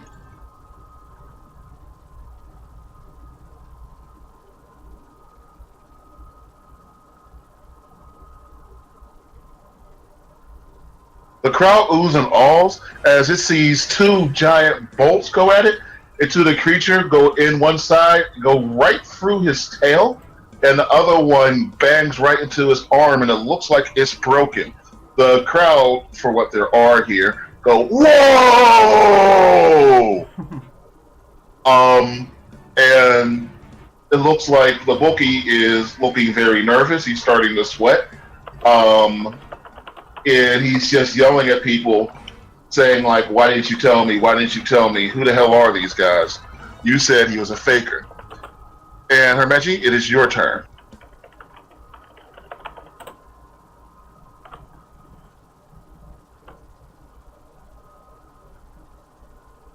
Oh, that is some shit ass damage. But it does hit. Wow, yeah. All right, is that your turn? All right, X. That is my turn. X, it is your turn. I'm gonna keep moving.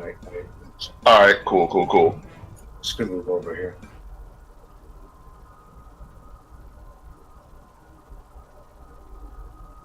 All right, X. What are you gonna do? I'll just shoot him again twice. I want to be as boring as I can in this fight. Oh, okay.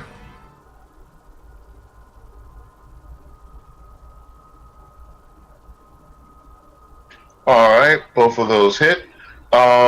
Inside your ear, you hear two things whisper.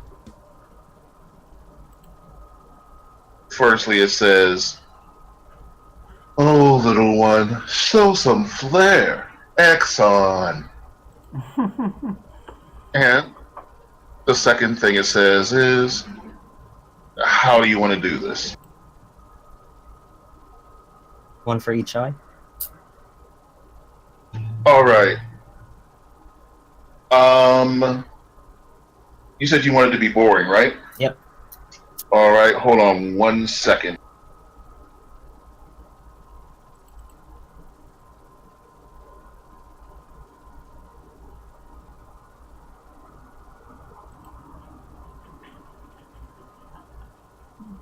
Poor guy. We also had advantage on those shots because of night gagging.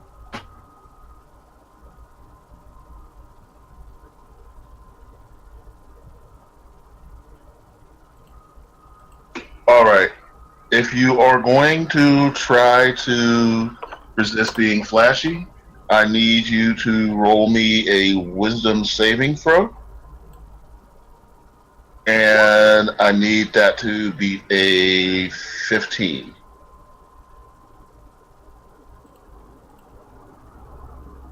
I'm sorry, 7. Well, never mind. You failed. All right. I need you to roll. Ooh, shit.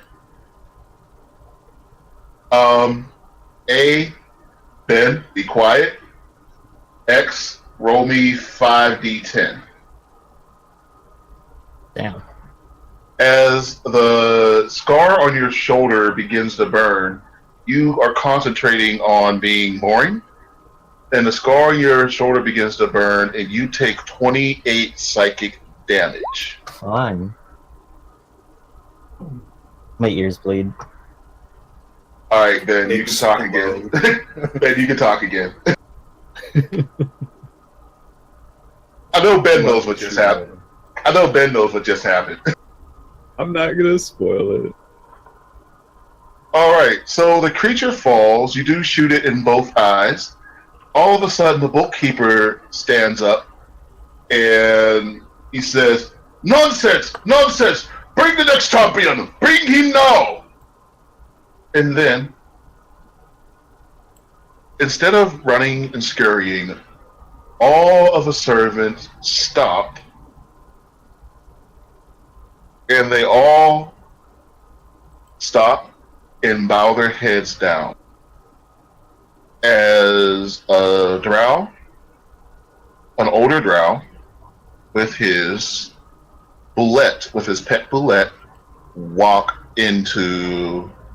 next to him. He simply says,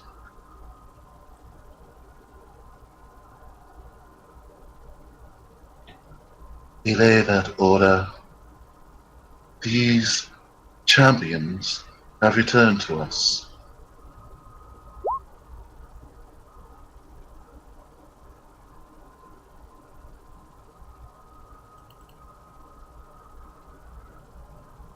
Just so you can see what he looks like. Oh, that. Our dear champion, thank you for returning to us. Come, it's been so very long. Won't you give me a hug? And he's looking at X. I get on my knees too and say, ever is creepy, Veldrick. Come, give us a hug. I'd rather not. Give us a hug, Exxon. Alright. I just walk up to him, reluctantly opening my arms. Just as soon as you agree to go and hug him, we start to feel a burning on your shoulder, and now you feel that burning fade as you embrace the man who you once called a non-scene.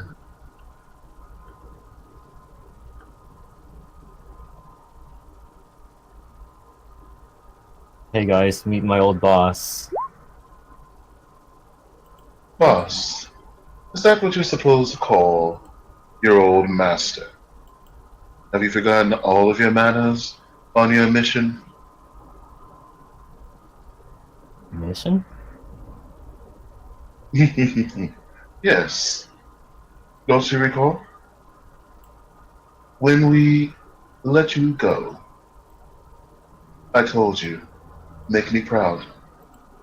Now, on your knees, and make me proud. I'm not sucking your dick again. I did not Not ask. in front of the crowd. I didn't ask you to do that. I merely wish for you to show this people that your loyalty still lies with me. Now, on your knees, exile. This is the same argument that they used in Team America World Police when he went to Do you take your knees? Yeah. Okay. And he just kind of holds you on top of your head. Once again, you were thinking about not taking a knee, but yeah, you felt like a slight burn on your shoulder, and when you take your knee, you don't feel any burn at all. The bullet licks him on his face. He smiles, and he says to your friends, "Honored guests, thank you for joining us. Thank you for accompanying our champion, and thank you for helping him complete the mission of bringing our people and giving them a face in the world. Welcome to Lola's City." And that is where we will call it for today.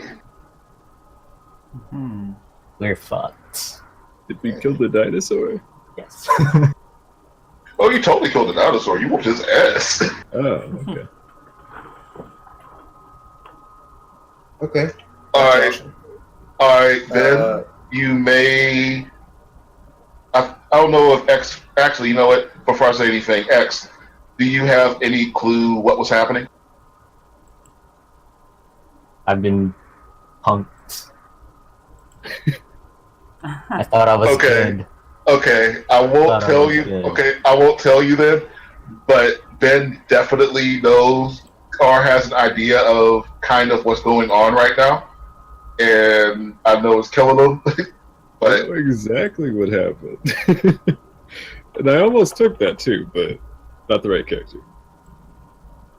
so Ben, I'll just tell you it's based on that, but it's not exactly that. But it is definitely based on that. It's more like a free way of doing what you just saw happen. Huh. All right, so you guys are on. Why don't we just go ahead and call this chapter 3 Yeah. of what we're doing? You are, of course, mainly getting your magical weapons, but honestly, when Darren said it before, and I actually had to say it out loud, you are basically in the middle of New Vegas right now. Yeah. You got factions. Yeah. None of them are any fucking good. You're even finding out that people you work for aren't any fucking good. Yeah. You don't know when Quartermaster Quintosh is coming, but you know he's coming. Yeah. You know that he's a big piece of shit. He might be the biggest piece of shit at all. You got this dude, and you know you've never seen X sit here and just be fucking polite and just follow orders. I don't even want to get started on how fucked up the Duragar are. Oh yeah, and you still have a cult upstairs. Yeah. So, welcome to chapter 3. Yeah. That was pretty good. Alright. Yeah, I was getting excited for the arena thing. It's going to be fun, I think. I'm excited to try out my new character build. So Hey, I'm just glad I got to show you guys a Hall of Champions. I was sitting here like, fuck, they're gonna go to Duragar? Yeah. All sorts of cool shit. You planned out for the draft? I was kind of forcing the issue. I mean, even then, like, I was gonna take them here. yeah, Yeah, well, but now at least you didn't have to step. And it would have worked. Oh, wait, I'm sorry. It probably would have worked anyway without you betraying them. But like I said, we'll cover that.